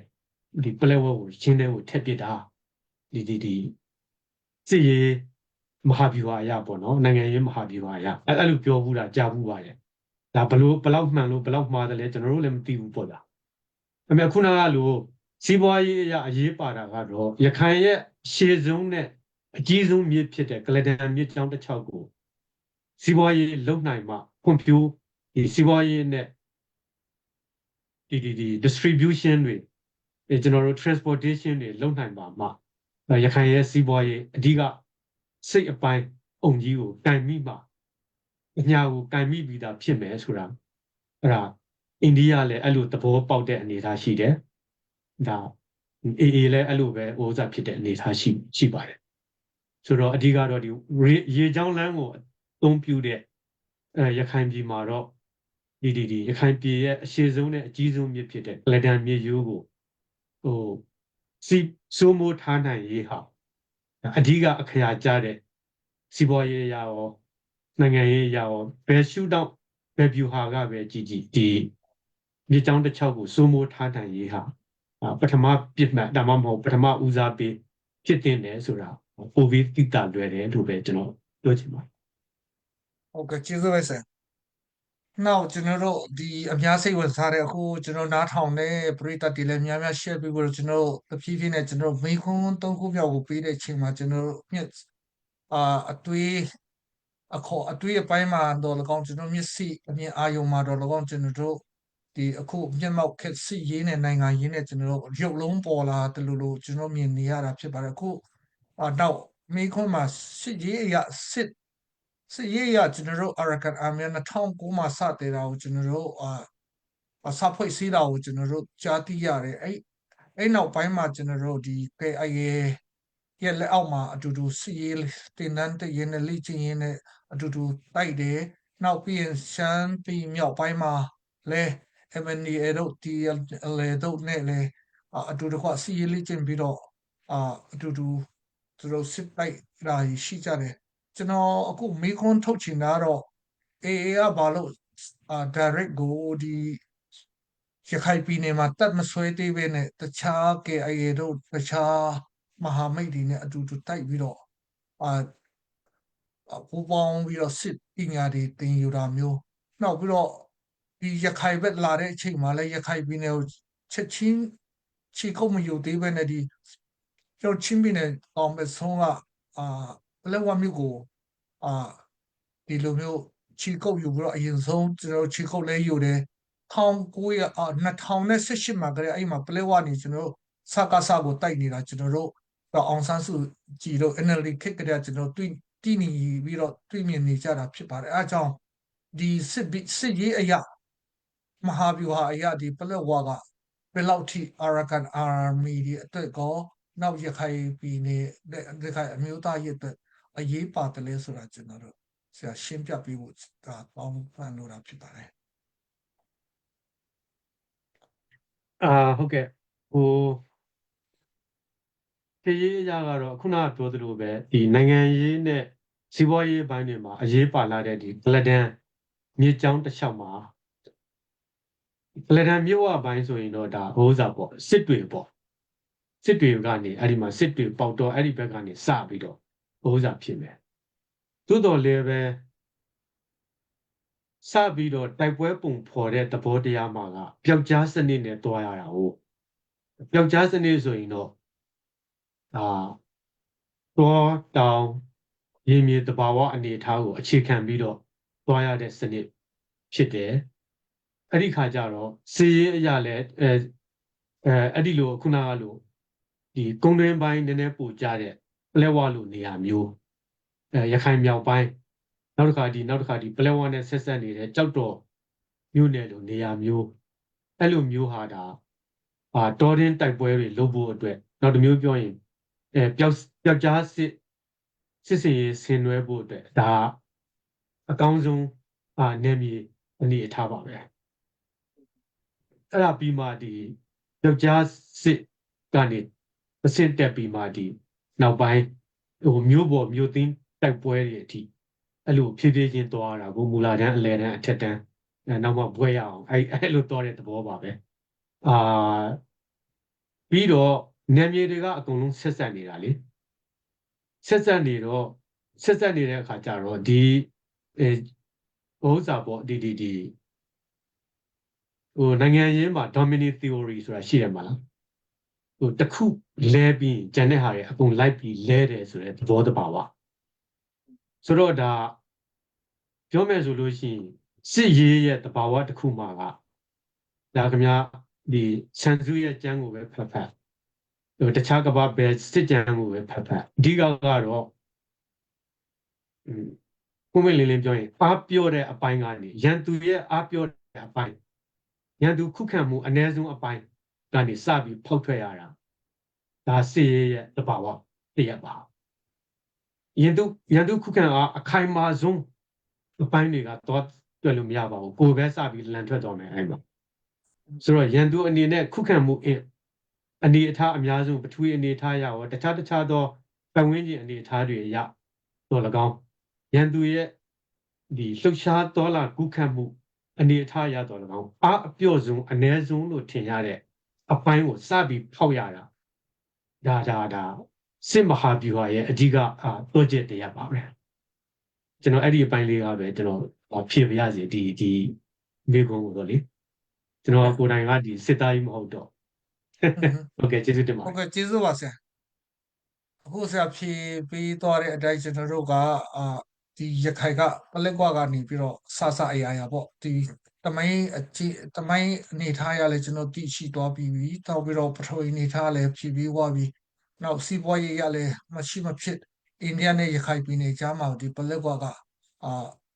ကျော်လို့မရတဲ့နေရာစီးပွားရေးအချက်ချာကြတဲ့လမ်းပန်းဆက်သွယ်ရတော့၎င်းမြို့တစ်မြို့ဖြစ်တဲ့အကြောင်းသိပြီးနောက်စစ်ရေးအရာလဲရခိုင်ပြည်နယ်ကိုချီကုတ်မယူသေးပဲနဲ့ပလက်ဝနေပြီးတော့ဒီຫນွေဦးတော်လိုင်းရေးမတိုင်ခင်ကတည်းကပလက်ဝနေပြီးတော့စစ်ပွဲတွေစဖော်ခဲ့တာဆိုတော့ဒီကနေပြီးတော့ခုနဆရာပြောသွားတဲ့ပျောက်ကြားစစ်စင်ရေးသဘောကနေပြီးတော့အခု18မြို့ထဲမှာရခိုင်ပြည်နယ်ရဲ့မြို့နယ်18မြို့ထဲမှာ12မြို့အထိအခုအမ်းမှာတရင်အထီတော်မှတိမ့်နိုင်ဖို့အခြေအနေရှိလာတော့အရင်တော့ဒီစကားရခိုင်ကို NCA လက်မှတ်ထိုးဖို့ရှောက်တဲ့အချိန်မှာစကားတော်မှတိုင်းရင်းသားလက်နက်ကိုင်အနေနဲ့တိတ်အတိအမှတ်ပြုချင်တဲ့ဒီအာရကန်နဲ့ MNDAA နဲ့ TNLA နဲ့အရင်တော့ KIA တို့ရှိနေပြီးသား KNU နောက်SSA RCSS တို့အဲ့လိုမျိုးဟိုနှစ်ရာစုနှစ်တော်မှကြော်တဲ့ဒီရင့်ကျက်တဲ့ဒီတိုင်းသားလက်နက်ကိုင်ကြီးတွေကိုပဲသူတို့ကfocus လုပ်တာအခုကျတော့ဒီဟိုရောက်ရှိဖို့ဒီနိုင်ငံရေးအရာရောနောက်စီရေးအရာဒီလောက်အောင်မြင်ဖို့အတွက်သွန်းအားထဲမှာဒီလိုမျိုးခေါင်းဆောင်ဒီဘူချုပ်ထုံးမြတ်နိုင်တို့ဒေါက်တာညိုထွန်းအောင်တို့ခေါင်းဆောင်ဒီရောနောက်ပြီးတော့နိုင်ငံရေးမှာဆိုလဲကျွန်တော်တိတလောက်မှတ်တလောက်ဆိုတော့ဦးအေးတာအောင်တို့နောက်ဦးဖေတန်းတို့ဦးလာလာဆောလာတော့အမျိုးသမီးမှာလည်းဒေါ်ထုမေတို့နောက်ဒေါက်တာအေးမောင်တို့အဲ့လိုနိုင်ငံရေးခေါင်းဆောင်တွေဝါရင်နိုင်ငံရေးခေါင်းဆောင်တွေနဲ့ခေတ်တစ်လူငယ်ဥပမာဘူချုပ်ထွန်းမြတ်နိုင်ဆိုအေစထောင်တော့သူ့အသက်က30အစွန်းကြော်လေးပဲရှိမယ်ဆိုတော့ဒေါက်တာညိုထွန်းအောင်လဲတော့မသိမရင်အသက်ကြီးပိုက်မြောက်ဒီလိုနဲ့ဒီလိုမျိုးအရင်တော့ရခိုင်နန်းတော်ရခိုင်နိုင်ငံတော်ခေတ်က18ရာစုနောင်ပိုင်းလောက်မှာပုံဆုံးသွားတယ်သူများအသိမ်းပိုက်ခံသွားတယ်အဲ့ဒီကြားနဲ့အဲ့ဒီချိန်နဲ့အခုခေတ်သစ်လူငယ်တွေနဲ့အခုရခိုင်နိုင်ငံကောင်းဆောင်နဲ့ချိတ်ဆက်တော့အားပေးမှုကြောင့်ဒီလိုဘယ်လိုအခြေအနေကြောင်းဒီလိုမျိုးရခိုင်ရဲ့စစ်စင်ရအာရကန်အမြင့်စစ်စင်ရပျောက်ကြားစစ်စင်ရနေအခုအလုံးစုံခုနဆရာပြောသလိုဆိုရင်အရင်တော့ရခိုင်ဘရင်လက်ထက်တုန်းကရခိုင်ဒီပိုင်တဲ့ဤရွာဒီတောင်ဘက်မှာဤရွာဒီတောင်ကုတ်ဘက်မလားဤရွာဒီဘက်နောက်အရှိဘက်မှာဆိုပဲခူးဘက်မြောက်ဘက်မှာဆိုပလက်ဝဘက်အဲ့လိုမျိုးချက်နိုင်လောက်အောင်သူများတခြားနိုင်ငံတခြားတိုင်းရင်းသားခေါင်းဆောင်တွေက Federal Democracy Federal ပြည်ထောင်စုလို့အော်ဒီတဲ့ချိန်မှာဘူချုပ်ထွန်းမြတ်နာ Confederate ကနေပြီးတော့အခုရခိုင်နိုင်ငံတော်လို့ ပြောနိုင်လောက်အောင်တွန်းအားပေးတဲ့ဒီအချက်တွေကိုဆရာအနေနဲ့ကျွန်တော်တို့ကတော့အပြင်ကနေတွေးခေါ်တာပေါ့နိုင်ငံရေးခေါင်းဆောင်တွေနောက်လက်နက်ကိုင်ခစ်တစ်တွေးတစ်လောင်းတဲ့ခေါင်းဆောင်တွေရဲ့ဘယ်လိုမျိုးဆက်ပြီးတော့ဘယ်လိုမျိုးဒီလိုမျိုးပျောက်ကြားကနေပြီးတော့မထင်မှတ်ပဲနဲ့အခုအာအောင်မြင်ဆုံးတိုင်းရင်းသားလက်နက်ကိုင်ဖြစ်သွားတဲ့ဥမာဒီရခိုင်ပြည်နယ်မှာဒီရခိုင်နိုင်ငံတော်အဆင့်လားရခိတလမ်းစဉ်ဆိုတာပါလဲဆိုတာကိုဒီကျူဝက်ချက်တွေကိုဆရာခြုံငုံပြီးတော့သုံးသပ်ပြီးတော့ဆွေးနွေးပြပါလားကျွန်တော်ပရိသတ်တွေအတွက် ဟုတ်ကဲ့ကျေးဇူးတင်ပါတယ်အာအားလုံးကိုခြုံပြီးပြောရင်တော့ဒီရခိုင်တော်လှန်ရေးအခုဒီအတိုင်းအတာတစ်ခုထိအခုအောင်မြင်လာတဲ့အနေအထားကတော့ဒါအချက်တွေအများကြီးရှိမှာပါ။အဓိက main အချက်တွေကတော့ဒီဘောင်းဆောင်ပိုင်းမှာခုနကဒီဗိုလ်ချုပ်ထွန်းမြတ်နိုင်တို့ဒေါက်တာညိုထွန်းအောင်တို့ဒါလူငယ်ရွယ်ပြီးတော့တက်ကြွတဲ့အမျိုးအမြင်လဲရှိတဲ့စီကံလဲကောင်းတဲ့ဒီလိုခေါင်းဆောင်တွေရဲ့ခေါင်းဆောင်မှုအောက်နောက်ဘုံကြီးကျော်ဟန်တို့အဲ့လိုခေါင်းဆောင်တွေရဲ့အောက်မှာဒီအေးပေါ်ထွန်းလာခဲ့တာဖြစ်ပါတယ်။ကျွန်တော်တို့မှာခေါင်းဆောင်ကောင်းတွေရရှိထားပါတယ်။နောက်အဓိကပို့ပြီးအခြေခံကြတဲ့အချက်တစ်ချက်ကတော့ရခိုင်ပြည်သူတွေရဲ့စိတ်ဓာတ်နဲ့ခံယူချက်ပါရခိုင်ဟာကျွန်တော်အစောပိုင်းမှာဒီ interview ရဲ့အစောပိုင်းမှာကျွန်တော်ပြောခဲ့ဘူးဒီလိုပဲနိုင်ငံအဖြစ်နဲ့ရာစုနှစ်ထောင်စုနှစ်နဲ့ရှိပြီးတော့နိုင်ငံအဖြစ်နဲ့နေလာခဲ့တဲ့နိုင်ငံဆိုတဲ့အခါကျတော့နိုင်ငံနဲ့လူမျိုးတရဖြစ်ခဲ့လေတော့အဲ့ဒီရဲ့ဒီ root အမြစ်ကအဲ့ဒီမှာခိုင်မာရှိနေတာဗျရခိုင်တယောက်ဟာစာတက်ကျင်တက်မယ်ဟာလားပညာရည်ရှင်ရှိရင်ရှိမယ်မရှိရင်မရှိဘူးချမ်းသာရင်ချမ်းသာမယ်ဆင်းရဲခြင်းဆင်းရဲမယ်မြည်သည့်အနေအထားတော့ကဖြစ်ရင်ဖြစ်မယ်မြို့ကဖြစ်ရင်ဖြစ်မယ်ဘလို့အနေအထားကဘလို့တော့ဘယ်အရာဒေတာကဘလို့အနေအထားနဲ့ရခိုင်ပဲဖြစ်ဖြစ်သူတို့မှစိတ်တစ်ခုပဲရှိတယ်ခုရခိုင်ကိုပြန်ရဖို့ကိုတိုင်းပြည်ကိုပြန်ရဖို့ဒီမှာတလောက်နည်းနည်းတချို့မြို့တွေအဲ့မှာရမ်းပြဲတို့ဒီပေါတော်တို့အဲ့မှာမြို့တော်တော်များများခင်ဗျပြဖြစ်သွားတာခုဒီတိုက်ပွဲမှာလုံးဝပြတော့တမျိုးလုံးဒီတိုင်းပြဖြစ်သွားတာအဲ့လောက်ထိအဲ့လောက်ထိအတိုက်ခံရတာကျွန်တော်တို့ဟာခင်ဗျရခိုင်ပြည်သူတွေလေအင်္ဂလိပ်တစ်ချက်မမြင်ဘူးခင်ဗျကျွန်တော်ဆိုလိုတာမညီဘူးကြားပလေးစီဖွားရည်တွေတော့လုတ်ထောက်ပြီးသွားနေပြီအသက်80 90နေပလေးစီငါအမေတို့အဖွားတို့တေပလေးစီငါတို့အလံလေထဲမှာလွင့်တာကိုမြင်ခဲ့ခြင်းနဲ့ငါမသေးခင်ဘယ်လိုပြောတာခင်ဗျကိုမွေးတဲ့တွေ့ကိုမသိဘူးနော်ခင်ဗျအဖွားဘယ်နှခုနှစ်ကမွေးလဲဆိုတော့ तू မသိဘူးကျွန်တော်ကစာမတက်ဘူးတိုးတော့ငါတိုင်းပြည်ငါလူမျိုးဆိုတဲ့စိတ်ကသူ့မှာအပြည့်ရှိတယ်အဲ့ဒါလေးဆိုလိုတာနောက်တစ်ခါဒီမြောက်ဦးတို့ဝေသာလီတို့အဲ့ခေအကြီးအသီးသီးကအဲ့ဒီအေးရမဆောက်ဦးကြီးတွေကလည်းအများကြီးအကုန်ကြံနေသေးတာကိုအဲ့မှာမြောက်ဦးမှာနန်းရကုန်းတို့ဒါတော့မိအကျဉ်ချင်းရှို့တာတော့အဲ့ဒီတိုင်းကြံနေသေးတယ်တချို့အုံမျိုးရိုးကြီးတွေအဲ့နန်းမျိုးရိုးကြီးတွေအေးရမနန်းကြီးမြောက်ဦးပါဆိုတော့ဒီသမိုင်းအထောက်အထားတွေအဆောက်အဦတွေနောက်တစ်ခါဖောက်ဖျက်ခံရတဲ့တိုင်ကြံရှိနေသေးတဲ့သမိုင်းအထောက်အထားတွေနဲ့ရောဒီတကြီးစကားတက်ငယ်ကြားပြီးတော့ generation to generation ပြောလာတဲ့ရခိုင်သမိုင်းအကြောင်းဘောတရားတွေအဲ့ဒီဟာတွေကနေတဆင့်ဒီရခိုင်တွေရဲ့ရင်ထဲမှာခုနကလိုအမျိုးသားရေးစိတ်ဓာတ်ပေါ့ national spirit ကိုတော်တော်ကြီးကိုရှင်းတန်းစေတာပါဒါရခိုင်တချင်းတွေဆိုလည်းအများကြီးပါ national တွေးကြွစေတဲ့တချင်းတွေအတိတ်ရခိုင်ပြည်ခေတ်ကိုလွတ်ဆွပြီးတော့တန်းတာပြီးတော့ရေးထားတဲ့ကြပြားတွေဘုရားဆိုရင်လည်းမဂ္ဂဇင်းစာတုံးစီမှာတော့ဖတ်လို့မကုန်တော့အောင်အများကြီးရှိပါတယ်။ဒါတွေကဆိုတာကဒီရခိုင်တွေရဲ့အမျိုးသားရေးစိတ်ဓာတ်အင်မတန်ခိုင်မာတာအဲ့ဒါလည်းအချက်ကြီးတစ်ချက်ပါ။ခုနကဒီခေါင်းဆောင်တွေရဲ့ကျွန်တော်တို့မှာခေါင်းဆောင်ကောင်းတွေရှိတဲ့ဟာအချက်တစ်ချက်ရဲ့ခုနကအမျိုးသားရေး ဟိုစားဒီစိတ်သက်ခိုင်မာမှုအချက်တစ်ချက်ရေနောက်တစ်ခါကာလန်ဒေတန်ပေါ့ဗျာခုခေတ်အခုအခြေအနေအခုလို့တိုက်နေတာတွေပြုနေတာတွေဟာလွန်ခဲ့တဲ့ခေတ်ဒီထက်နောက်ကျတဲ့ခေတ်ဒီထက်အင်မတန်စောတဲ့ခေတ်ဆိုကြပါစို့ခုလိုလူထုမီဒီယာတွေမရှိသေးတဲ့ခေတ်လူတစ်ယောက်နဲ့တစ်ယောက်ကြားမှာအင်မတန်ဆက်သွယ်ဖို့တနေရာနဲ့တနေရာကြားမှာဆက်သွယ်ဖို့ပူးလူသွားလာဖို့ခဲရင်တဲ့ခေတ်ဆိုရင်လည်းဒီကျွန်တော်တို့တော်လှန်ရေးဒီလောက်ထိအနေထားရောက်လာဖို့မလွယ်ပါဘူး။ဘာလို့ဆိုတော်လှန်ရေးသမားတွေဘာတွေလုပ်နေလဲပြည်သူတွေမသိဘူး။ပြည်သူတွေဘယ်လိုဖြစ်နေလဲတော်လှန်ရေးသမားတွေလည်းသိဖို့မလွယ်ဘူး။အခုကြတော့အကုန်လုံးတပြေးညီအကုန်လုံးမြင်နေရတယ်ကြားနေရတယ်သိနေရတယ်အတိအကျမဟုတ်သည့်တိုင်ရေဘူးရအားဖြင့်တော့အားလုံးကြားနေသိနေမြင်နေကြရတဲ့အခါကြတော့ဒါကျွန်တော်တို့ဒီပြည်သူအခြေခံပြည်သူနဲ့တော်လှန်ရေးအဖွဲ့တော်လှန်ရေးခေါင်းဆောင်တွေကြားမှာconnection ကဖက်စိတ်စိတ်ဖက်မိမိဖြစ်သွားတယ်ဆိုတဲ့အခါကျတော့နောက်တစ်ခါဒါကျွန်တော်တို့ဘက်က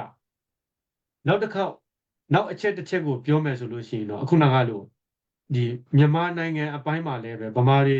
မြန်မာတွေဖက်မှာလည်းပဲခုနကလို့အာဏာတွေအချင်းချင်းသိမ်းပြီးတော့ဒီရွေးကောက်ပွဲရလဒ်တွေကမြောင်းထဲကိုအချင်းချင်းရောက်သွားပြီးတဲ့အခါကျတော့သူတို့အထမ်းမှာကိုနှိုက်ကဒါအစာမကြေမှုတွေနဲ့ဒါတရားမျှတမှုကိုလိုလားတဲ့ပြည်သူတွေနဲ့အကြောင်းမျိုးမျိုးကြောင့်နိုင်ငံအာဏာကိုထိန်းထားခြင်းနဲ့လူအုပ်စုတွေကြားမှာပြိပက္ခတွေဖြစ်လာတယ်ခုနကလိုကာလန်ဒေတာအပိုင်းတွေအကုန်လုံးကိုခြုံလိုက်တာဒီချိန်ထဲမှာပဲတခြားလက်နက်ကင်အင်အားစုတွေတခြားလူမျိုးလက်နက်ကင်အင်အားစုတွေအင်အားကြီးလာတာကရင်တို့ကချင်တို့အားစားဥပမာကျွန်တော်တို့ဆိုရင်ကကျွန်တော်တို့ရဲ့မေယင်းဆွေရှာဒီကချင်တွေစီမှာဒီအေအေတို့စခဲ့ရတာပဲစနေတာပဲအခုလည်းလက်တွဲပြီးအားလုံးလုပ်နေကြတော့မှာပဲဆိုလိုတာအဲ့ဒီကာလန်ဒေတာအကုန်လုံးပေါင်းစုံပြီးတော့ဒီအခုလိုအောင်မြင်တဲ့အနေအထားတရက်ကိုရောက်လာတာအမှန်တန်စီကန်းရှိနဲ့ဒီအေအေကိုတိဆောက်မှုနဲ့အတူဒီအနေအထားကိုကျွန်တော်တို့ရောက်လာတာပါလို့ပဲကျွန်တော်သုံးသပ်ပြောဆိုပြရစီကျေးဇူးပါကျွန်တော်တို့ဒီစာနမူနာပြုတ်ထိုက်တဲ့တခြားတိုင်းရင်းသားတွေနဲ့เนาะတခြားလူမျိုးတွေတိုင်းရင်းသားတွေအနေနဲ့လည်းတကယ်စာနမူနာပြုတ်ထိုက်တဲ့ဒီရခိုင်လူငယ်ကောင်းဆောင်တွေရဲ့နောက်ခုနကျွန်တော်ပြောသွားတဲ့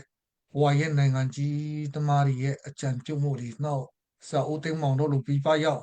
ရခိုင်အမျိုးသားတွေကလည်းတအားနဲ့ပါဝင်မှုတွေကိုစုပေါင်းပြီးတော့ဖွဲ့စည်းထားတော့အခုလိုအောင်မြင်နေတာကိုကျွန်တော်တို့အနေနဲ့လည်းဝမ်းသာကုန်ယူမိတယ်တော့ဒီချင်းပြည်နယ်တောင်ပိုင်းမှာလည်းကျွန်တော်တို့ပြီးခဲ့တဲ့2လလောက်ပြန်ပြောင်းပြီးတော့ကြည့်မယ်ဆိုရင်မတူပီမြို့သိမ်းတိုက်ပွဲနဲ့ဒီအခုမနစ်တနေ့မှာမြို့သိမ်းတိုက်ပွဲမင်းတပ်မြို့သိမ်းတိုက်ပွဲတော့ကံပလက်တော့မှာလဲအေနဲ့ချင်း brotherhood နဲ့ပါဝင်ပြီးတော့အေကဒီဦးဆောင်တိုက်ပြီးတဲ့အတွက်ကြောင့်ကျွန်တော်တို့ချင်းပြည်နယ်မှာလည်းအထိုက်အလျောက်အောင်မြင်သွားတာကိုဒီAA ရဲ့ပံ့ပိုးကေငီမှုနဲ့လက်နက်ခဲရနေကိုပံ့ပိုးပေးမှုရနောက်လူအင်အားနဲ့တိုက်ပေးမှုတွေကြောင့်ကျွန်တော်တို့ကြားသိရတယ်အားကြောင့်ကျွန်တော်တို့ဒီ Arakan Army ဦးဆောင်မှုအပိုင်းတွေဦးဆောင်တဲ့ပုံကိုယ်တွေကျွန်တော်စကားပြောခွင့်မရပေမဲ့ဒီမှာဆရာဦးသိန်းမောင်အနေနဲ့ဒီ Arakan အမျိုးသားရေးမှာတစိုက်မမလှုပ်ရှားတဲ့ပုံကိုတယောက်စီလဲကျွန်တော်တို့ကျေးဇူးတင်စကားပြောခြင်းတယ်လို့ကျွန်တော်တို့အနေနဲ့ဒီ social media တွေမှာဒီရခိုင်မုံတီးဝါဒဒီလက်ဝါကိုရခိုင်အသိမ်းတဲ့နောက်ပိုင်းမှာအဲ့လိုမျိုးဖြန့်တာတော့ပြရတယ်နောက်ပြီးတော့ဒီမတူပီမြို့သိမ်းတိုက်ပွဲမှာလဲကျွန်တော်တို့တကြီးမှုဘူမှုအစင်တယောက်ကိုအရှင်စစ်တုံးပါနဲ့ဖမ်းဆီးပြီးတော့သူတို့မေးတဲ့ချိန်မှာဒီကျွန်တော်ချင်းလန်းကောင်စီဆိုတဲ့ CNF Chin National Front တွေကသူတို့ဒီ CB နဲ့ Alliance ဖွဲ့ပြီးတော့မြို့သိမ်းတိုက်ပွဲမှာသူတို့ဒီ SS စကားစကို drone အကူအညီနဲ့အမြောက်ကြီးအကူအညီတောင်းပြီးတော့ပြန်တိုက်တယ်ဆိုတာကိုကျွန်တော် one နဲ့ဆိုကြားသိရအဲ့လိုမျိုးကြတော့ဒီ social media မှာကျွန်တော်အနေနဲ့စကားစကိုအပြစ်ပြအောင်ချီမုံတဲ့ဘယ်အဖွဲ့မဆိုပေါင်းစည်းတဲ့အတူတကွတိုက်တဲ့နေရာမှာဒီချင်းလန်းကောင်ဆယ်နေပြီးတော့ဒီချင်း brotherhood နဲ့ AA ကိုပြန်ပြီးတော့တိုက်ထုတ်တာမျိုးနောက် ရခိုင်ကချင်းဒီကိုတိုက်တာမဟုတ်ဘဲနဲ့အေကဒီစကားစကိုအမြင့်တက်ဖို့တော့ချင်းဘရာဟွတ်တို့တဲ့အကူအညီလုပ်ပြီးတော့အတူတကွတိုက်တာနောက်ရှင်းပြောလဲကျွန်တော် NUG ကနေပြီးတော့ချင်းဘရာဟွတ်ချင်းလက်နဲ့ကြိုင်တွေကရမယ်အခွင့်အရေးတွေကိုအဲ့ချင်းလန်ကောင်ဆယ် CNF ပိတ်ပင်ပြီးတော့ရထိုက်တဲ့အခွင့်အရေးတွေကို NUG ကနေမရတော့မှတို့အာရကန်ကုထက်အင်အားကြီးတဲ့အာရကန်အာမီကိုအားကိုးပြီးတော့လက်နဲ့ကောလို့ရောဒီလိုမျိုးလုပ်တဲ့အချိန်မှာဆရာအနေနဲ့အချင်းချင်းဥယံတော့လူရဲ့သားနဲ့ဒီမတူပီမျိုးသိန်းတိုက်ပွဲလိုမျိုးမှာ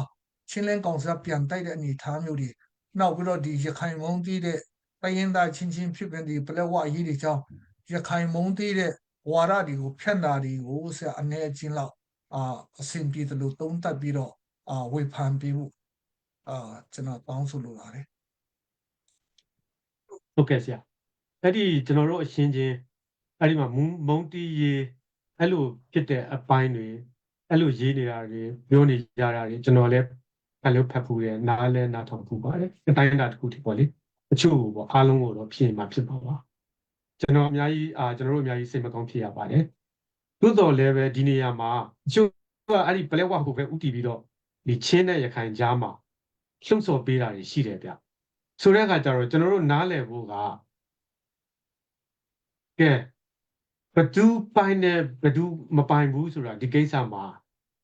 ကျွန်တော်တို့ဘယ်လိုပြောမလဲကဲခင်ဗျားတို့ချင်းပြည်နယ်ရခိုင်ပြည်နယ်ကချင်ပြည်နယ်ရှမ်းပြည်နယ်ဟုတ်နာမည်တက်ထားတာပဲရှိတယ်အမှန်တကယ်လုတ်ပိုင်ခွင့်နဲ့ပိုင်ဆိုင်နေတဲ့သူကဒါဟိုးစားပြဒီအုံနာကတိကျတယောက်ပြကျွန်တော်တို့ဟိုးစားလို့သွားဖြစ်တယ်ဗျဒီကျွန်တော်တို့အမေရိကန်မှာဆိုလို့ရှိရင်အမေရိကန်မြို့ကြီးတွေမှာဆိုလို့ရှိရင်ဟိုးစားပေါ့ဗျအိမ်ငှားဒီ apartment ငှားပြီးနေတယ်လို့လိပ်စာပေးလို့မရဘူးလားရတယ်လူတွေကိုဖိတ်တယ်ကျွန်တော်တို့အိမ်လာခဲ့လေကို apartment ကိုဖိတ်တာပေါ့လေဒါကိုနေသလားနေတယ်ကိုပိုင်သလားပိုင်တယ်ကိုတကယ်မပိုင်ဘူးလားဆိုတော့လည်းမပိုင်မြန်ဘူးဆိုတော့အိမ်ငှားနေတယ်လို့ပဲလိပ်စာပေးလို့ရတယ်ဖိတ်လို့ရတယ်လူတွေကိုအဲ့ဒီမှာဒါပေမဲ့အဲ့ဒီဟာကိုအမှန်တကယ်အယောင်းအဝယ်လုံနိုင်လောက်တဲ့ပိုင်ဆိုင်မှုမျိုးအမှန်တကယ် grant နဲ့အသေးအချာစာချုပ်စာတမ်းနဲ့ပိုင်ဆိုင်မှုကြတော့ဒါရှင်းရှင်းလေးဒါဗမာကပိုင်တာဗျမြန်မာကပိုင်ထားတာကျွန်တော်တို့ဘယ်သူပဲပြောချင်းပြည်နယ်ပဲပြောရခိုင်ပြည်နယ်ပဲပြောအမှန်တကယ် grant အရာပိုင်ဆိုင်ထားတာအုံနာကတီးခြားတယောက်ကြကျွန်တော်တို့လိပ်စာပေးလို့ရတဲ့အနေထားနေတဲ့လိပ်စာပေးလို့ရတယ်မဟုတ်ဘူးလားဟုတ်တယ်ဟုတ်လားဆိုတော့မဟုတ်တော့ဘူးအဲ့ဒီအနေထားပါပဲရှင်းပြောရင်တော့ဆိုဒါတွေကိုလည်းကျွန်တော်တို့ဒါဘောတရားရေးအရာကျွန်တော်တို့နားလည်ထားရပါလိမ့်မယ်နားလည်ထားဖို့လိုပါတယ်လင်းနဲ့ဆို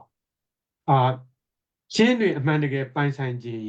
ကိုအမှန်တကယ်ပိုင်အောင်လုပ်ရပါလိမ့်မယ်နှုတ်မရင်တော့ခုနကလိုလိပ်စာမပေးလို့မရဘူးလားရတယ်ဒါပေမဲ့ကိုအမှန်တကယ်ပိုင်လို့ငါပိုင်တယ်ကွာငါပြန်ရောင်းမယ်ငါပြန်ဝယ်မယ်အမှန်တကယ်ကိုပိုင်တယ်လို့လုတ်ခွင့်ရှိသလားဆိုတော့မရှိဘူးဗျဆိုတော့အုံနာကနောက်တစ်ယောက်ပါကျွန်တော် apartment ငှားနေတယ်လို့နေရတာမျိုးပါအဲ့ဒီသဘောကိုလေးလေးနက်နက်ကိုကလှမ်းပြီးတော့မြင်ဖို့လိုပါတယ်ဆိုတော့ကိုအမှန်တကယ်ပိုင်ဆိုင်ခြင်းကိုအမှန်တကယ် grant အရာဘိုးစားဖြစ်ခြင်းတော့ကိုတိုင်အုံနာဖြစ်အောင်လုပ်ရပါလိမ့်မယ်ဒါရှင်းလေးပါဒါဒီသဘောတရားလေးနဲ့ဆိုရင်ပိုပြီးရှင်းတယ်နောက်တစ်ခါခေတ်ဟာအကုန်လုံးဆက်ဆက်ပြီးတော့တည်ရှိနေတာပါအေးဆိုလို့ရှိရင်အဲ့မှာ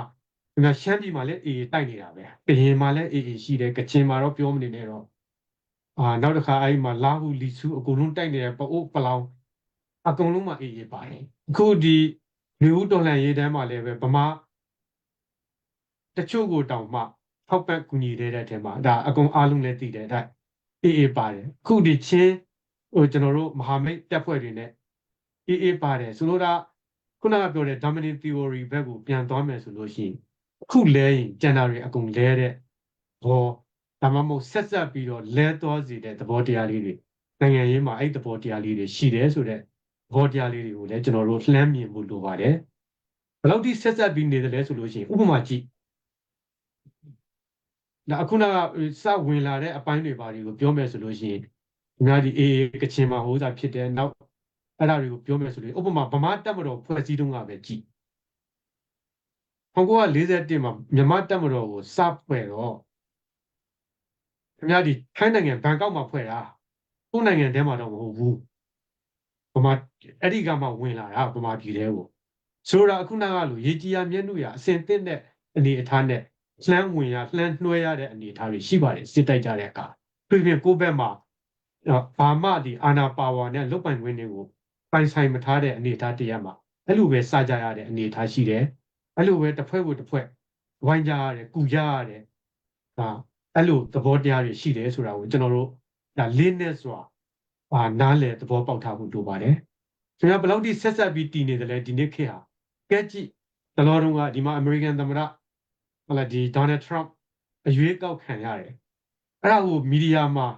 အဲ့မှာမြန်မာနိုင်ငံသားတွေဘယ်လောက်ထိပြောဆိုနေကြတယ်လဲကြည့်အဲ့ဒီမှာမဖတ်ခြင်းအဆုံးမကြားခြင်းအဆုံးတွေ့နေမြင်နေရမှာပါတကယ်တော့အမေရိကန်နိုင်ငံသူနိုင်ငံသားတွေကအမေရိကန်သမ္မတတယောက်ကိုကိုယ်နိုင်ငံရဲ့အနာဂတ်ကိုဒါပုံဖော်ပေးနိုင်မယ်လို့တို့လူချင်းတဲ့အခြေအနေအကိုဖန်တီးပေးနိုင်လိမ့်မယ်လို့ယုံကြည်မျှော်လင့်မှုနဲ့ထရမ့်ကိုမဲပေးကြတယ်ဒါကိုမြန်မာနိုင်ငံကလူတွေကမြန်မာနိုင်ငံအတွက်လုတ်ပေးမှမဟုတ်ဘူးဆိုတဲ့အနေအထားနဲ့အဲ့လိုမလုတ်ပေးရမယ့်လူကိုသွားပြီးတော့မဲပေးကြတယ်ဟာအဲ့မှာဘလူပြန်နေတာတကယ်တော့နောက်ဆုံးပြောရင်တော့ခင်ဗျာရှင်းပြောရင်အရှင်းဆုံးနဲ့ဒါအထီရောက်ဒါမှမဟုတ်ဒီအမှန်တကယ်လက်တွေ့အကြဆုံးစကားတစ်ခွန်းကိုဒီမှာပြောမယ်ဆိုလို့ရှိရင်တော့မြန်မာနိုင်ငံရဲ့အပြုတ်ပြင်ပြောင်းလဲမှုအတွက်အဓိကအခရာဟာမြန်မာတွေပါပဲချင်းတွေရဲ့ပြုတ်ပြင်ပြောင်းလဲမှုဖြစ်ဖို့အတွက်အဓိကကြတဲ့အခရာဟာချင်းတွေပါပဲရခိုင်တွေအတွက်ပြုတ်ပြင်ပြောင်းလဲမှုအဓိကလောက်ရမဲ့လူတွေအခရာကြတဲ့လူတွေဟာရခိုင်တွေပါပဲတခြားအကူအညီမလိုဘူးလားလိုအပ်ပါတယ်ကျွန်တော်တို့သို့တော်လည်းပဲကိုကျမကိုအမှန်တကယ်ဖန်တီးရမှာကတော့အခုနကဒီ Rakita လမ်းစဉ်ကိုကျွန်တော်တို့ဆရာပြောတဲ့ Rakita လမ်းစဉ်ကိုပြန်သွားရင် Rakita လမ်းစဉ်ရဲ့အဓိကကြောရိုးဟာကိုကျမကိုဖန်တီးရပါပဲဆိုတော့ကျွန်တော်တို့ဟာ Rakita လမ်းစဉ်ရဲ့ကြောရိုးအောက်မှာပဲကိုကျမကိုဖန်တီးပြီးတော့သွားနေပါတယ်တစ်ချိန်တည်းမှာပဲကျွန်တော်တို့ရဲ့ညီနောင်ရင်းရှာမိတ်ဆွေတွေကိုလည်းအလင်းတင်တယ်လို့အခြေအနေပေးတယ်လို့အရှင်းချင်းကူညီပြီးတော့လက်တွဲပြီးတော့ခရီးဆက်နေပါလေဆိုတာကိုပဲကျွန်တော်ထပ်လောင်းပြောကြားလိုပါတယ်ဟုတ်ကဲ့ကျေးဇူးတင်ပါတယ်ဆရာခုနဆရာပြောရင်းနဲ့ကျွန်တော်နိုင်ငံရေးအကြောင်းတွေပြောတော့ကျွန်တော်ဒီတစ်ချက်အမတ်ရဆရာတခွာတော့ဦးသိန်းစိန်ခက်ခက်တော့ဒီရိုဟင်ဂျာတွေကိုရခိုင်အမျိုးသားပါတီကိုအနိုင်ရအောင်ဆိုပြီးတော့ white card ကြက်ခိုင်ဖွံ့ဖြိုးရေးကပ်ပေးပြီးတော့အဲ့လိုမျိုးအတိမပြုပြီးတော့မဲထိတ်ခိုင်းလာတော့မှရခိုင်ပါတီတွေကိုသူကကြက်ခိုင်ရခိုင်ပြည်နယ်မနိုင်နိုင်ဘူးနောက် NLD ခစ်ကြတော့လဲဒီရခိုင်ပါတီတွေကိုမနိုင်ပြန်တော့လေဒီအနိုင်ရအများဆုံးတောင်ပြိုကမ်းပြိုအနိုင်ရတဲ့ရခိုင်ပါတီကိုရခိုင်ဝန်ကြီးချုပ်မပေးဘဲနဲ့လူနည်းစုအနိုင်ရပါတီဖြစ်သွားတဲ့ NLD ကဦးညစ်ဖို့ကိုဒီလိုမျိုးဝန်ကြီးချုပ်ပေးတာမျိုးတွေလဲကျွန်တော်တို့ရခိုင်လူမျိုးတွေရဲ့ခံစားမှုကိုကျွန်တော်အပြင်ကလူတွေတော့မှကျွန်တော်တို့အတိမတ်ပြုတဲ့နိုင်တဲ့အကြောင်းကိုကျွန်တော်တို့သိရတယ်။နောက်ပြီးတော့ခုနကျွန်တော်တို့ချင်းပြည်နယ်တောင်ပိုင်းကဒီတကယ်ကျွန်တော်ဝန်ခံရမယ်ဆိုအာရကန်တပ်မတော်နဲ့အလိုင်းမဖြစ်ဘူးဆိုရင်ဒီချင်းဘရာဟုတ်ကလည်းလက်နဲ့ခဲရန်ဒီရစရာခုနပြောသလိုချင်းအချင်းမှာတော့မှအဲ့လိုမျိုးရခိုင်လိုမဟုတ်ရဲတဲ့ဘာသာစကားကွဲပြားမှုရဲ့ဒီတအဆွဲတွေကြီးမားမှုရဲ့အားပြိုင်မှုတွေ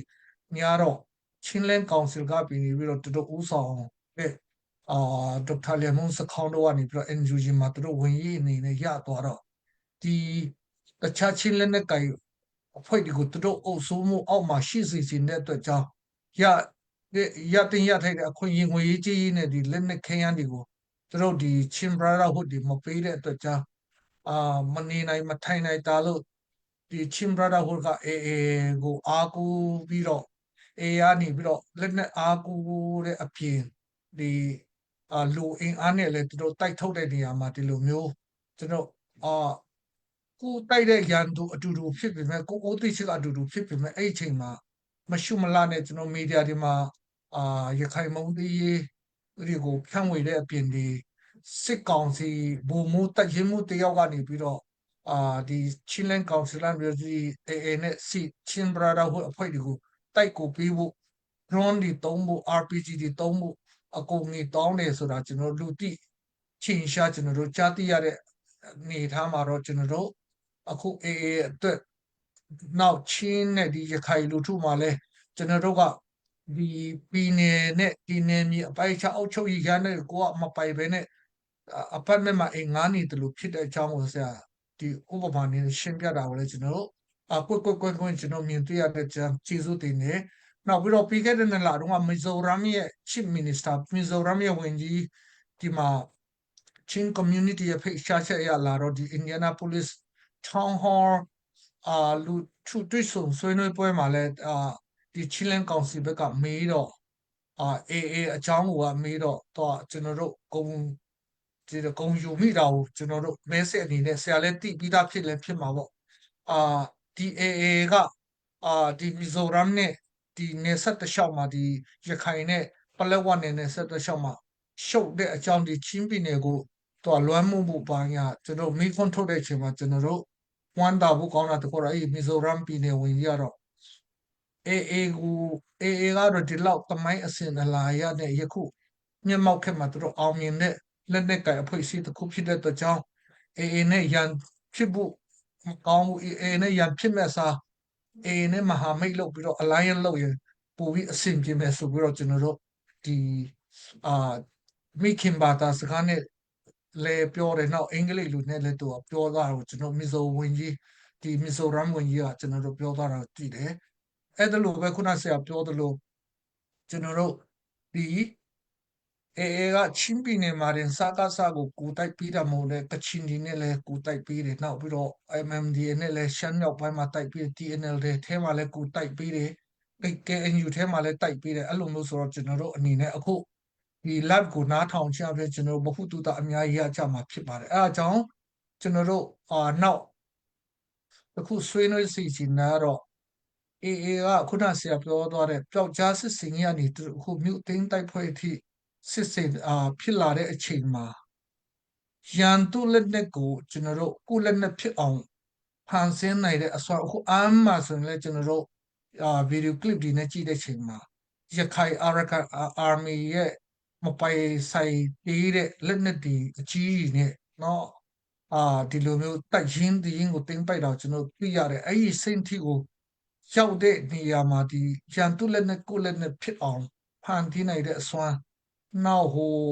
ကြောက်ဖြူပဲလာတင်ဘောဒီကိုမြုပ်နိုင်အောင်ပြစ်တဲ့အစွမ်းတွေကဒီဘီဟာဒီဘိုက်ကိုဆရာအနေအချင်းလောက်ကိုက ground မှာစစ်ရေးမှာတာဝန်ကျတဲ့လူမဟုတ်ပေမဲ့ဒီလိုမျိုးခက်မြန်မြန်နဲ့မထင်မှတ်လောက်တဲ့ speed နှုန်းနဲ့ဒီ Arakan တမတော်ရသူတို့တင်ပိုက်တဲ့ရန်သူလက်နက်တွေနဲ့ရန်သူကိုတိုက်တဲ့ပြင်ရန်သူစစ်သုံးပန်းနေနဲ့ရန်သူကိုစကန်တင်ပွဲချီကိုစွမ်းနိုင်တဲ့အကြောင်းကိုဆရာနည်းနည်းဝေဖန်သုံးသပ်ပေးလို့ရမလားဟုတ်ကဲ့စီဒီပိုင်းအဲ့ဒီလက်နဲ့ကင်တဲ့အပိုင်းဥစ္စာတွေကိုတော့ကျွန်တော်ဘာမှအသေးစိတ်လည်းဘာမှမသိတယ်လို့ဘာမှမပြောလို့ပါဘူးတိုးတော်လည်းပဲပြောလို့ရတာတခုကတော့AA ဟာဖြစ်မီစစ်လက်နဲ့တပ်ဖွဲ့အဖြစ်ကျွန်တော်တို့တက်တော်တစ်ခုအဖြစ်နဲ့ခြိတက်နေတဲ့အခါမှာကျွန်တော်တို့ဒီစေရေးမဟာဗျူဟာကိုလေ့လာရတဲ့ဌာနရှိတယ်လို့ဒီလိုနောက်ဆုံးပေါ်လက်နက်တွေအထူးသဖြင့်ကိုယ်ပတ်ဝန်းကျင်ကလက်နက်ကင်တပ်ဖွဲ့အသီးသီးမှာကင်တွယ်တဲ့လက်နက်တွေကိုအတိုင်းအတာတစ်ခုထိနားလည်အောင်သိရှိအောင်လှုပ်ထားနိုင်ဖို့အနေအထားလိုအပ်တယ်ဆိုတာကိုဒါသဘောပေါက်ပြီးတော့အဲ့ဒီဟာတွေကိုကြိုတင်လေ့ကျင့်ထားတဲ့အနေအထားလည်းဖြစ်နိုင်ပါတယ်နောက်တစ်ခါဘက်ပြောင်းလာတဲ့ရခိုင်တချို့လည်းရှိပါတယ်ဗမာတချို့တောင်ဘက်ပြောင်းလာတာပဲဗျာပြောမယ်ဆိုလို့ရှိရင်တော့အကြောင်းမျိုးကြောင့်အခြေအနေအရကြောင့်ဆိုတော့အဲ့ဒီလိုအနေအထားမျိုးနဲ့နောက်တစ်ခါဒီတနက်3 4 5လက်လောက်ကိုကောင်းကင်တွယ်ပြစ်ခတ်တဲ့ပြန်ဖြုတ်ပြီးတော့ပြန်ပြီးတက်ဆန်တဲ့အနေအထားဆိုလို့ရှိရင်တ ခြားလက်နဲ့ငယ်တချို့ကိုလည်းတက်ဖို့တိတ်မခဲရင်တော့ပါဘူးအမြောက်ဆိုရင်လည်းအဲ့လိုပဲဥပမာ86မီလီမီတာအမြောက်တစ်ခုအရက်ကိုအခြေခံကြတက်သွားပြီးပြစ်တက်ခတ်တက်တာဝေးမြင်းအကုန်လုံးဒီအကွာအဝေးနဲ့တာဝေးပါညာအလုံးတာဝေးနဲ့ဒီမြင်းအနေအထား degree အနေအထားတွေကို male အနေအထားတွေကိုကိုကကျွမ်းကျင်ပြီးသွားပြီဆိုလို့ရှိရင်ဒီကျန်တဲ့ဒီ105 millimeter တို့120 millimeter တို့ဒီ howitzer အမြောက်တွေကိုဘုံစာဖြစ်ဖို့ကသူ့ရဲ့ touch နဲ့ Korea တွေထဲမှာအတိုင်းအတာလေးတစ်ခုတွေပဲပေါ်သွားတာပါသို့တော်လည်းဒီအခြေခံအစပြိုးတဲ့သဘောတရားတွေကြည်ထက်ပြီးတော့ပြစ်တဲ့အနေအထားတွေခုနကလိုဒီကိုပြစ်ရှင်တဲ့ပြစ်မှတ်ကိုချိန်တွယ်တဲ့အနေအထားတွေမှာတော့အားလုံးအစင်စင်ပဲလို့ပဲအဲ့ဒီတိုင်းသွားတဲ့သဘောရှိပါတယ်ဒီအမြောက်တွေရဲ့တဘာဝမှာဆိုတော့ခုနကပြောသလိုအဲ့ဒီလိုအချက်တွေအကောင်လုံးကိုအားလုံးကိုပေါင်းစုံပြီးတော့ခုနကလိုပဲရန်သူလက်နဲ့ကုလက်နဲ့ဖြစ်သွားတဲ့သဘောရှိတယ်လို့ပဲကျွန်တော်ရေဘူးရသုံးသပ်ပြောဆိုရသေးခင်ဗျာ နောက်ဆုံးပိုင်းအနေနဲ့ဆရာဦးသိန်းပါအနေနဲ့ကျွန်တော်သုံးသပ်ပေးဖို့နော်ဒီတိုက်ရက်ဖြေဖို့မသိရင်တော့မသုံးသပ်ပေးဖို့မိခွန်းထုတ်ချင်တာတခွတော့ရခိတလမ်းစဉ်အနေနဲ့ခုနအရင်တော့ရခိုင်မင်းကြီးရဲ့အနေနမိတ်ပေါ့နော်မြောက်ပိုင်းမှာဆိုတော့ဂျာတိတလောက်ပလက်ဝဟိုရခိုင် Northern District ထဲမှာပါတယ်ဆိုတော့တော့အရှိဘက်မှာပကူတောင်ဘက်မှာ AOD အဲ့လိုမျိုးဆိုတော့ခုလက်ရှိမှာလည်းအရကန်တက်မတော်တွေကတနိုင်ငံလုံးနှီးပါမှာဒီလိုမျိုး KIA ရဲ့ပြုစုပြုထောင်ပေးမှုစီရေးပညာကအစအားဖြင့်ကျွန်တော်ဒီတော့အရှိတောင်ပိုင်းမှာဆိုလဲ KNU နဲ့နောက်ရှမ်းမြောက်ပိုင်းနဲ့နောက်မြောက်ပိုင်းမှာလည်း KIA နဲ့ဆိုတော့အဲ့လိုမျိုးစစ်ဆက်နေရာပြန့်ကျဲပြီးတော့ရှိနေတဲ့အချိန်မှာတကယ်လို့ပရခိတလမ်းစဉ်ဒီရခိုင်ဟိုလက်ကျန်ရှိနေသေးတဲ့ဒီစစ်တွေတော့ကိုအကုန်လုံးရခိုင်ပြည်နယ်18မြို့နယ်ကိုတင်းသွားနိုင်တယ်ဆိုဒီလောက်နဲ့ပဲရပ်မလားရခိတလမ်းစဉ်ကိုဆက်လုပ်မလားဒါမှမဟုတ်ခုနဒီပကူတို့ဒီ EOD တို့ကိုပဲ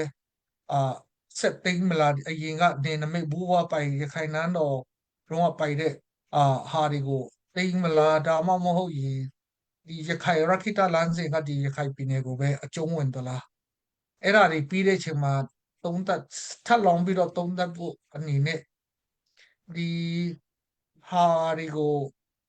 ဖြစ်တဲ့နောက်ပိုင်းမှာကျန်တဲ့တိုင်းရင်းသားတွေကိုအခုလိုပဲဒီစကားစအမြင့်လန်ချီမုံဖို့အတွက်ကိုငီအောင်မလားဒါမှမဟုတ်ဒီရခိတလမ်းစဉ်အနေနဲ့ Confederate Republic ရခိတရခိုင်နိုင်ငံတော်နေလည်းပဲဒီရှိနေမလားဆိုတော့ဆက် direct အနေနဲ့တဲ့ဖြေလို့မရရင်တော့မသုံးသပ်ပြီးအရေးအအောင်နဲ့သုံးသပ်ပေးနိုင်မလားလို့ဟုတ်ကဲ့ခင်ဗျဒီမျိုးကုန်းကိုဖြေဖို့ကတော့ဒီဟုတ်ကဲ့ကျွန်တော်တို့ Rakita လမ်းစဉ်နဲ့ခြိတက်နေပါတယ်အဲ့လိုခြိတက်နေတယ်လို့လည်းကျွန်တော်တို့ယုံကြည်တယ်ဆိုတော့ Rakita လမ်းစဉ်ကတော့ခုနကကျွန်တော်စောစောကပြောခဲ့ပူတဲ့စကားကိုပဲပြန်ယူပြီးတော့ပြောရင်ပြီးရင် Rakita လမ်းစဉ်ရဲ့ကြောရိုးကိုပြောမယ်ဆိုလို့ရှိရင်ဒါခုကျမကိုအန်ဒီရေးပါပဲဒါမတ္တမဂန္ဒီစကားနဲ့ပြောရင် be the change yourself ပေါ့လေဒါမင်းကိုယ်တိုင်အရင်ဥစ္စာဖြစ်ရပါလိမ့်မယ်ဆိုတာမျိုးပေါ့ဒါကျွန်တော်တို့ကံကြမ္မာကိုကျွန်တော်တို့ဖန်တီးဖို့ကျွန်တော်တို့ကြိုးစားနေပါတယ်အချိန်ထဲမှာပဲကျွန်တော်တို့ဟာကျွန်တော်တို့ရဲ့နဲ့ဘဝတူလို့ပဲပြောကျွန်တော်တို့ရဲ့မိရင်ဆွေချာလို့ပဲပြောညီကိုမောင်နှမတခြားတွေနဲ့လည်းအကုန်လုံးပေါင်းပြီးတော့ဘုံပန်းနိုင်တရက်ကိုလည်းကျွန်တော်တို့ချီတက်သွားနေပါတယ်ဒီ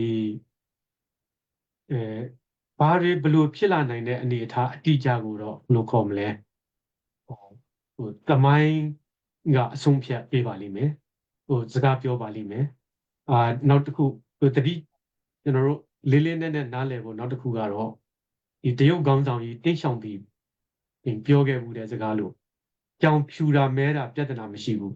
ကြွရဖို့အဓိကဆိုတာ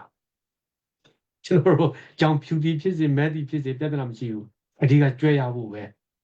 ဒါကိုကျွန်တော်တို့နားလည်ထားဖို့လိုတယ်ဆိုတဲ့အပိုင်းတွေကိုကျွန်တော်ပြောလို့ချင်ပါတယ် ပုကြမာကိုဖန်တီးဖို့ကျွန်တော်တို့ရှိတက်နေတယ်အာအဲ့ဒါပြီးရင်အားလုံးနဲ့အတူကျွန်တော်တို့ဒီဆက်သွားမယ်ဆိုတဲ့အပိုင်းကိုတော့ကျွန်တော်သုံးသပ်ပြီးတော့ကျွန်တော်ပြောလို့ရတယ်ဆိုတဲ့အကြောင်းကိုကျွန်တော်ပြောချင်ပါတယ်ဒီလိုကျေးဇူးတင်ပါတယ် ဟုတ်ကဲ့အခုလက်ရှိမြန်မာနိုင်ငံရဲ့နိုင်ငံရေးအခြေအနေကဒီတရုတ်ကဒါဘယ်လိုပြောမလဲကျွန်တော်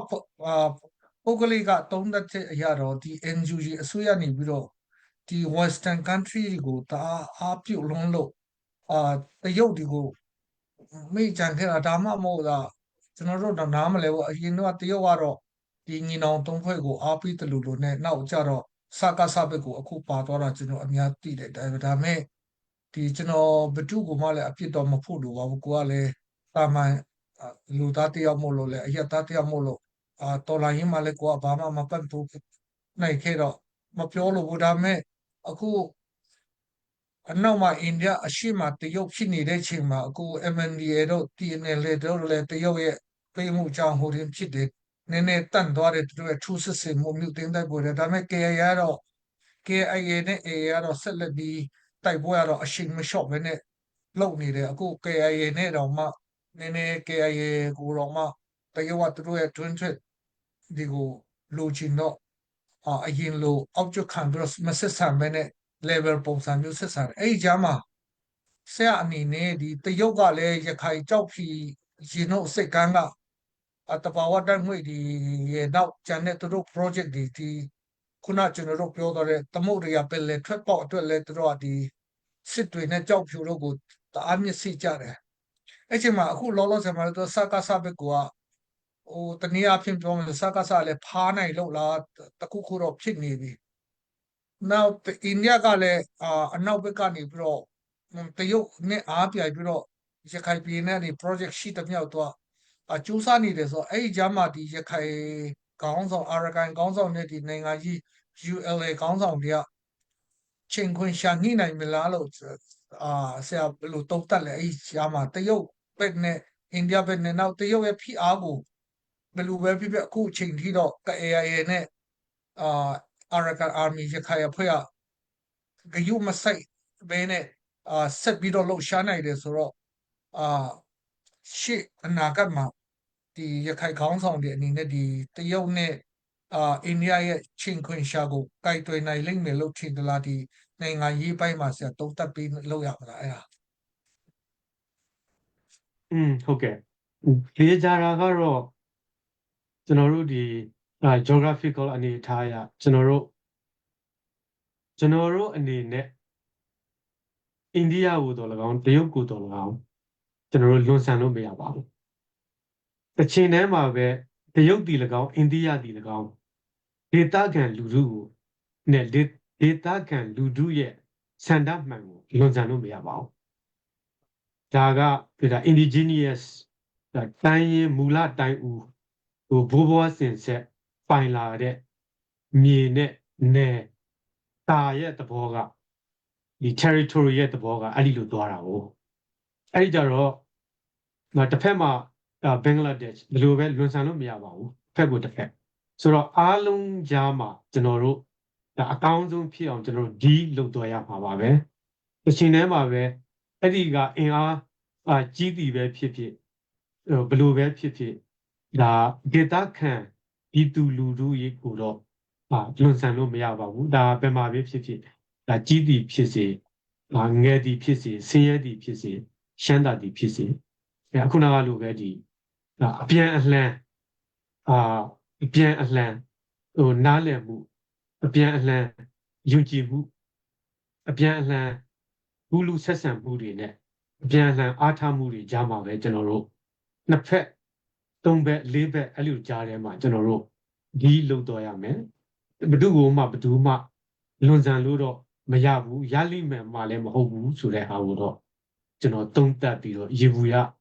အရာကျွန်တော်အဲ့လိုသုံးသပ်ပြောဆိုလို့ရပါတယ်ခင်ဗျာနောက်တကူအနေနဲ့ဒီခု Arakan Army ရဲ့အောင်ပွဲတွေဟာတမျိုးပြီးတမျိုးဒီလိုမျိုးရှေ့ဆက်ပြီးတော့တိမ့်နိုင်တဲ့အချိန်မှာဒီရခိုင်ပြည်နယ်အာရကန်ရဲ့ army ရဲ့အောင်ပွဲကမြန်မာတပြည်နဲ့လုံးဝ စကားစားကိုချီမုံရေးအတွက်အောင်ပွဲလို့မြန်မာပြည်ရဲ့အောင်ပွဲလို့ခေါ်နိုင်မလားဒါမှမဟုတ်ရခိုင်ပြည်နယ်တက်တက်ဖြစ်မလားဆရာအနေနဲ့တခြားမီဒီယာရဲ့သုံးသပ်ချက်တော့ကျွန်တော်ကြားရပြီဒါပေမဲ့ဆရာရခိုင်အမျိုးသားနဲ့တက်တက်မဟုတ်ဘူးနဲ့ဦးဆောင်ဦးညွတ်အာဒီလိုမျိုးဒီမီဒီယာပိုင်းမှာရောနောက်ငွေရေးကြီးမှာအဆအရာရာအဖက်ဖက်ကနေပြီးတော့ဦးဆောင်ဦးညွတ်တဲ့ပုံကိုယ်တယောက်အနေနဲ့ဒီရခိုင်ရဲ့အောင်မြင်မှုဟာမြန်မာနိုင်ငံရဲ့ဒီမိုကရေစီလမ်းမှန်ပေါ်ရောက်ရှိဖို့အတွက်အောင်မြင်မှုလို့ကျွန်တော်တို့ပြောနိုင်မလားလို့ကျွန်တော်အချက်လောက်သုံးသပ်ပေးပါလား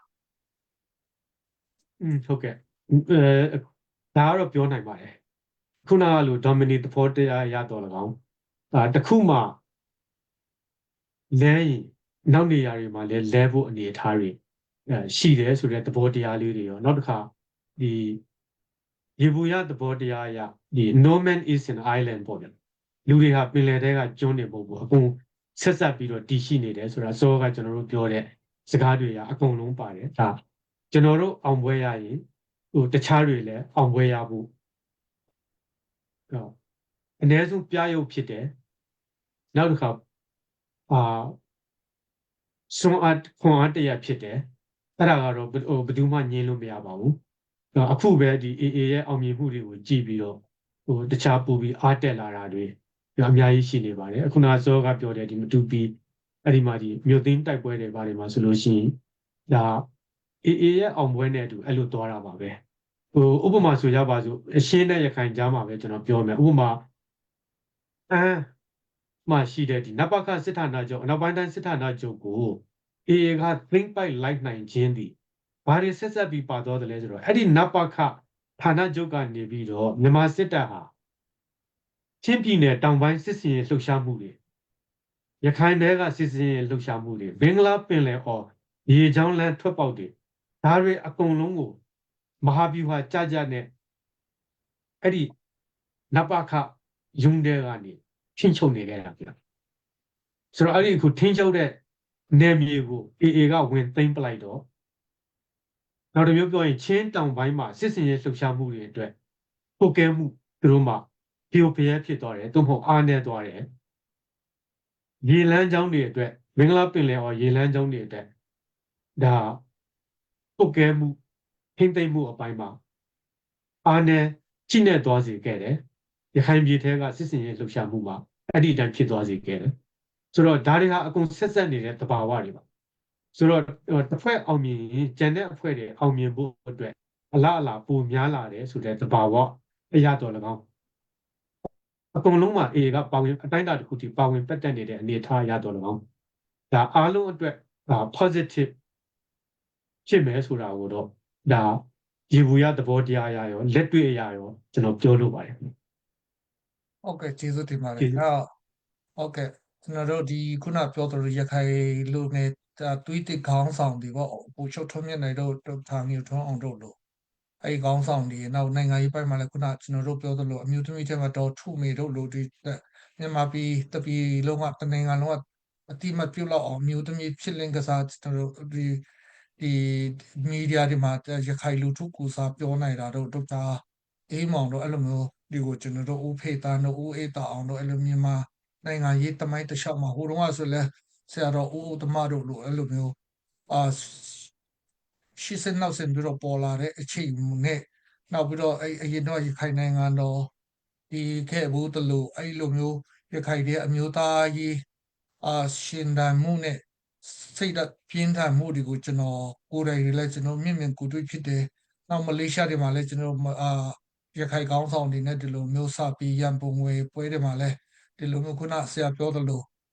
အမှုပညာရှင်တွေသူအမှုပညာရှင်အလိုက်ဝင်းကိုခိုင်တို့ကိုခိုင်ကြီးတို့ယူလိုက်တော့အဲ့လိုမျိုးသူတို့အမှုပညာသမားတွေသူတို့အမှုပညာလိုက်အမျိုးသားတချင်းတွေကိုဆက်ပြီးတော့အဲ့လိုမျိုးနောက်ဒီပြပနိုင်ငံရောက်ရှိတဲ့ဆရာတို့လိုခေတ္တပညာတတ်တွေနဲ့လက်ချင်းဆက်ပြီးတော့လှုပ်ရှားတဲ့ချိန်မှာအခုကျွန်တော်တို့အရင်တော့စကားမြေခုံးတော့မလုတ်စေတဲ့ဒီရခိုင်တမတော်အခုမြေခုံးလုတ်တဲ့အပြင်ကျွန်တော် shock ဖြစ်သွားအောင်လုတ်ပြနိုင်တာကိုကျွန်တော်ချီးကျူးတယ်ခုနလိုပဲကျွန်တော်တို့အချင်းချင်းချီးကျူးတာမဟုတ်တဲ့မီဇိုရမ်ဝင်ကြီးချုပ်ကိုရရဒီအမေရိကကိုလာပြီးတော့အဲ့လိုရခိုင်ကိုတိုက်ဖို့မဟုတ်ဘူးနဲ့ရခိုင်နဲ့မဟာမိတ်ဖွဲ့ဖို့ဆိုတာမျိုးတွေ အများရှိမှပြောသွားတဲ့အတွက်ကြောင့်ကျွန်တော်တို့ဂုဏ်ယူကြောင်းကိုလည်းကျွန်တော်နောက်ဆုံးအနေနဲ့ပြောကြလို့တာဖြစ်ပါတယ်နောက်စကားကျွန်တော်တို့အနေနဲ့လည်းဒီဇုံမီဝေလဇုံမီအနေနဲ့လည်းကျွန်တော်ချင်းပြည်နယ်မှာနေပြီးမှကျွန်တော်တို့ကတော့ဇုံမီခေါ်တာချင်းဆိုတာတော့လက်ခံတဲ့လို့ရှိရင်တော့ကျွန်တော်ရဲ့အပိုင်သူတို့ရဲ့ right သူတို့ရဲ့အခွင့်အရေးဒါမဲ့ကျွန်တော်တို့ဒီဇုံမီအမျိုးနွယ်စုတွေကတော့ဒီတီတီနဲ့သုံးဆောင်အဓိကကလေးမျိုးနဲ့စကိုင်းတိုင်းမှာလည်းနေပြီးတော့နောက်အိန္ဒိယဘက်မဏိပူနဲ့ဒီမီဇိုရမ်ဒီမှာလည်းကျွန်တော်နေနေတာကျွန်တော်တနတ်ပြောင်းတာအောက်နဲ့ဒီအာနာရှင်စနစ်ဆိုးကြီးအောက်မှာအခုထက်ထိနေတဲ့အတွက်ကြံပုရဲ့စုံမျိုးအမျိုးသားနာမည်ကိုတော့မှဖုတ်ဖို့ခွင့်မရတဲ့အမျိုးသားကျွန်တော်အကြောက်တရားအောက်မှာကျွန်တော်ဆက်နေသေးတာမဟုတ်လို့အခုလိုမျိုးအချိန်ရတဲ့အချိန်မှာကျွန်တော်အမျိုးသားစိတ်ဓာတ်ထက်သန်ဖို့နဲ့ထင်မြတ်ဖို့တဲ့ခွန်အားတိုးစီမဲ့ဒီစာနမူနာပြုထိုက်တဲ့ဒီလူငယ်ခေါင်းဆောင်တွေရခိုင်လူငယ်ခေါင်းဆောင်တွေကိုအကြောင်းကိုပြောပြပေးတာရဲ့နောက်ဒီလူကြီးပိုင်နိုင်ငံရေးသမားတွေအကြောင်းကိုလည်းကျွန်တော်တို့ share ပေးတာနောက်ရခိုင်အမျိုးသားတွေရဲ့အမျိုးသားရေးစိတ်ဓာတ်တက်ကြွမှုတွေကို share ပေးတဲ့အတွက်ကြောင့်ကျွန်တော်တို့ကိုအထူးကျေးဇူးတောက်ပြီးတော့ဒီရခိုင်အမျိုးသားတွေထဲမှာလည်းကျွန်တော်တို့ဇုံမီတွေရဲ့အမျိုးသားလှုပ်ရှားမှုမှာလည်းကျွန်တော်တို့တတ်အားနဲ့ဒီစစ်ရေးမှာရောနိုင်ငံရေးမှာရောအဖြစ်ကနေပြီးတော့ကျွန်တော်တို့အနာဂတ်မှာဒီလူမျိုးအဖွဲ့အစည်းငယ်တွေဖြစ်စီမငယ်တွေဖြစ်စီကျွန်တော်တို့ရဲ့ခုနဆရာတို့ Arakan Army ရဲ့OT ချက်ဖြစ်တဲ့ self determination ကိုကံကြမ္မာကိုဖန်တီးနိုင်ခွင့်ကိုဒီအင်အားကြီးတဲ့ Arakan Army တွေကပုံဖော်နိုင်တယ်လို့ကျွန်တော်တို့အင်အားသိမများသေးတဲ့ဒီနိုင်ငံနှစ်ခုကြားမှာခွာပြီးတော့ကျွန်တော်တို့ပြန်ကြတော့မဏိပူဘက်မှာလည်းမဏိပူဘက်ကနေပြီးတော့ကျွန်တော်ဖိနှိပ်ခန္ဓာတို့ဒီချင်းပြည်နယ်မှာမြန်မာနိုင်ငံလည်းနေတော့ခုနစီနေတို့လူမျိုးသူတို့ဒီလူမျိုးနွယ်စုနဲ့ခွဲခြားပြီးတော့ပဏိပခလုပ်ပြီးတော့ခုနလူမျိုးရန်တိုက်တာကြီးနဲ့လေဝကြီးအုပ်ဆိုးလိုမှုတွေနဲ့ဒီတဆွဲတွေကြားမှာကျွန်တော်တို့ရုံးကနေတဲ့အချိန်ဆိုတော့ရှေ့အနာဂတ်မှာလည်းကိုရခိုင်အမျိုးသားတွေကြားမှာဒီရခိုင်တော်လှန်ရေးတွေကြားမှာကျွန်တော်ဇုံမီတွေနဲ့ဘယ်လိုမျိုးပတ်သက်ကြောင်းနဲ့ရင်းနှီးကြောင်းအနေနဲ့လဲဆရာဦးသိန်းမောင်အနေနဲ့ကျွန်တော်ပေါင်းကူတရားလေးမလားအတိမတ်လူမျိုးတစ်မျိုးနဲ့အတိမတ်ပြုတ်ပြီးတော့အင်အားကြီးတဲ့လူကလည်းအင်အားကြီးတဲ့အလျောက်အင်အားငယ်တဲ့လူကလည်းအင်အားငယ်တဲ့အလျောက်ကိုခုန indigenous people တွေရဲ့ရထိုက်တဲ့ရပိုက်ခွင့်တွေရနိုင်အောင်ကျွန်တော်တို့ဒီဇုံမီဒီကူစားအနေနဲ့လည်းဒီမီဒီယာနေပြီးတော့စကားပါလိုက်ရှင်နဲ့ဆရာဦးသိန်းမောင်တွေကနေတစ်ဆက်ရခိုင်အမျိုးသားတို့ချို့စီကိုအခုဒီမီဒီယာအဖြစ်လဲကျွန်တော်တို့ဇုံမီဒီမကဘဲနဲ့ဗမာတွေရောနောက်ရခိုင်အမျိုးသားတွေစာပီမလိလာမလိုက်စားနိုင်တဲ့ရခိုင်မျိုးသားတွေလည်းတော်တော်များများဗဟုသုတကိုရသွားလိမ့်မယ်လို့ကျွန်တော်တို့ထင်းနေမျောလင်းတယ်နောက်ပြီးမီဒီယာမှာလည်းခုနရခိုင်မုန်းတီးအရေးတို့ဘာတို့ဒီလေကျွန်တော်တို့တော်တော်များများကရှင်းသွားမယ်လို့ထင်တယ်အဲအကြောင်းဒီစကားတွေကိုကျွန်တော်နောက်ဆုံးအနေနဲ့ပိုင်းနဲ့ဆရာဦးသိန်းမောင်အနေနဲ့ကျွန်တော်ဝေလသမီပရိသတ်ဒီနောက်ဒီရခိုင်နောက်ဒီ lab ကိုနောက်ပိုင်းမှာရှိမဲ့လူတွေအတွက်စကားပါချင်တာဒီနေ့ကျွန်တော်ဆွေးနွေးသွားတဲ့ခေါင်းစဉ်ကတော့ဘလဝမြို့ဟာဘာဖြစ်လို့AARစိဝင်စားတယ်လဲနိုင်ငံရေးတမိုင်းအကြောင်းအရာပထဝီနေထားအရာစီးပွားရေးစစ်ရေးနိုင်ငံရေးအရာAARဘာဖြစ်လို့ချီကုတ်အနေနဲ့ရခိုင်ပြည်နယ်ထက်တောင်မှဦးပြီးတော့ယူချင်တယ်လဲဆိုတာကျွန်တော်တို့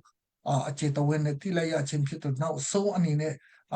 စကားပါချင်တာရှင်ပါပြီးတော့ကျွန်တော်ဒီ lab ကိုကျွန်တော်တို့နားချင်တာဖြစ်ပါတယ်လို့ဟုတ်ပါစရာလေးပါလေးရှင်းဆရာဦးသိန်းမောင်အနေနဲ့နောက်ဆုံးစကားလေးပါပေးပါလို့တောင်းပန်ပါရစေโอเคကျေးဇူးပါခင်ဗျာအခုလိုဒီ Zoom Media နဲ့တွေ့ဆုံခွင့်ဖြစ်ကြခွင့်ရတာဒီနေ့ကျွန်တော်ဖွင့်မှာပြောခဲ့ဘူးသလိုပဲကျွန်တော်ဝင်ပြောင်းယူပါတယ်နောက်ဆုံးကျွန်တော်အားလုံးကို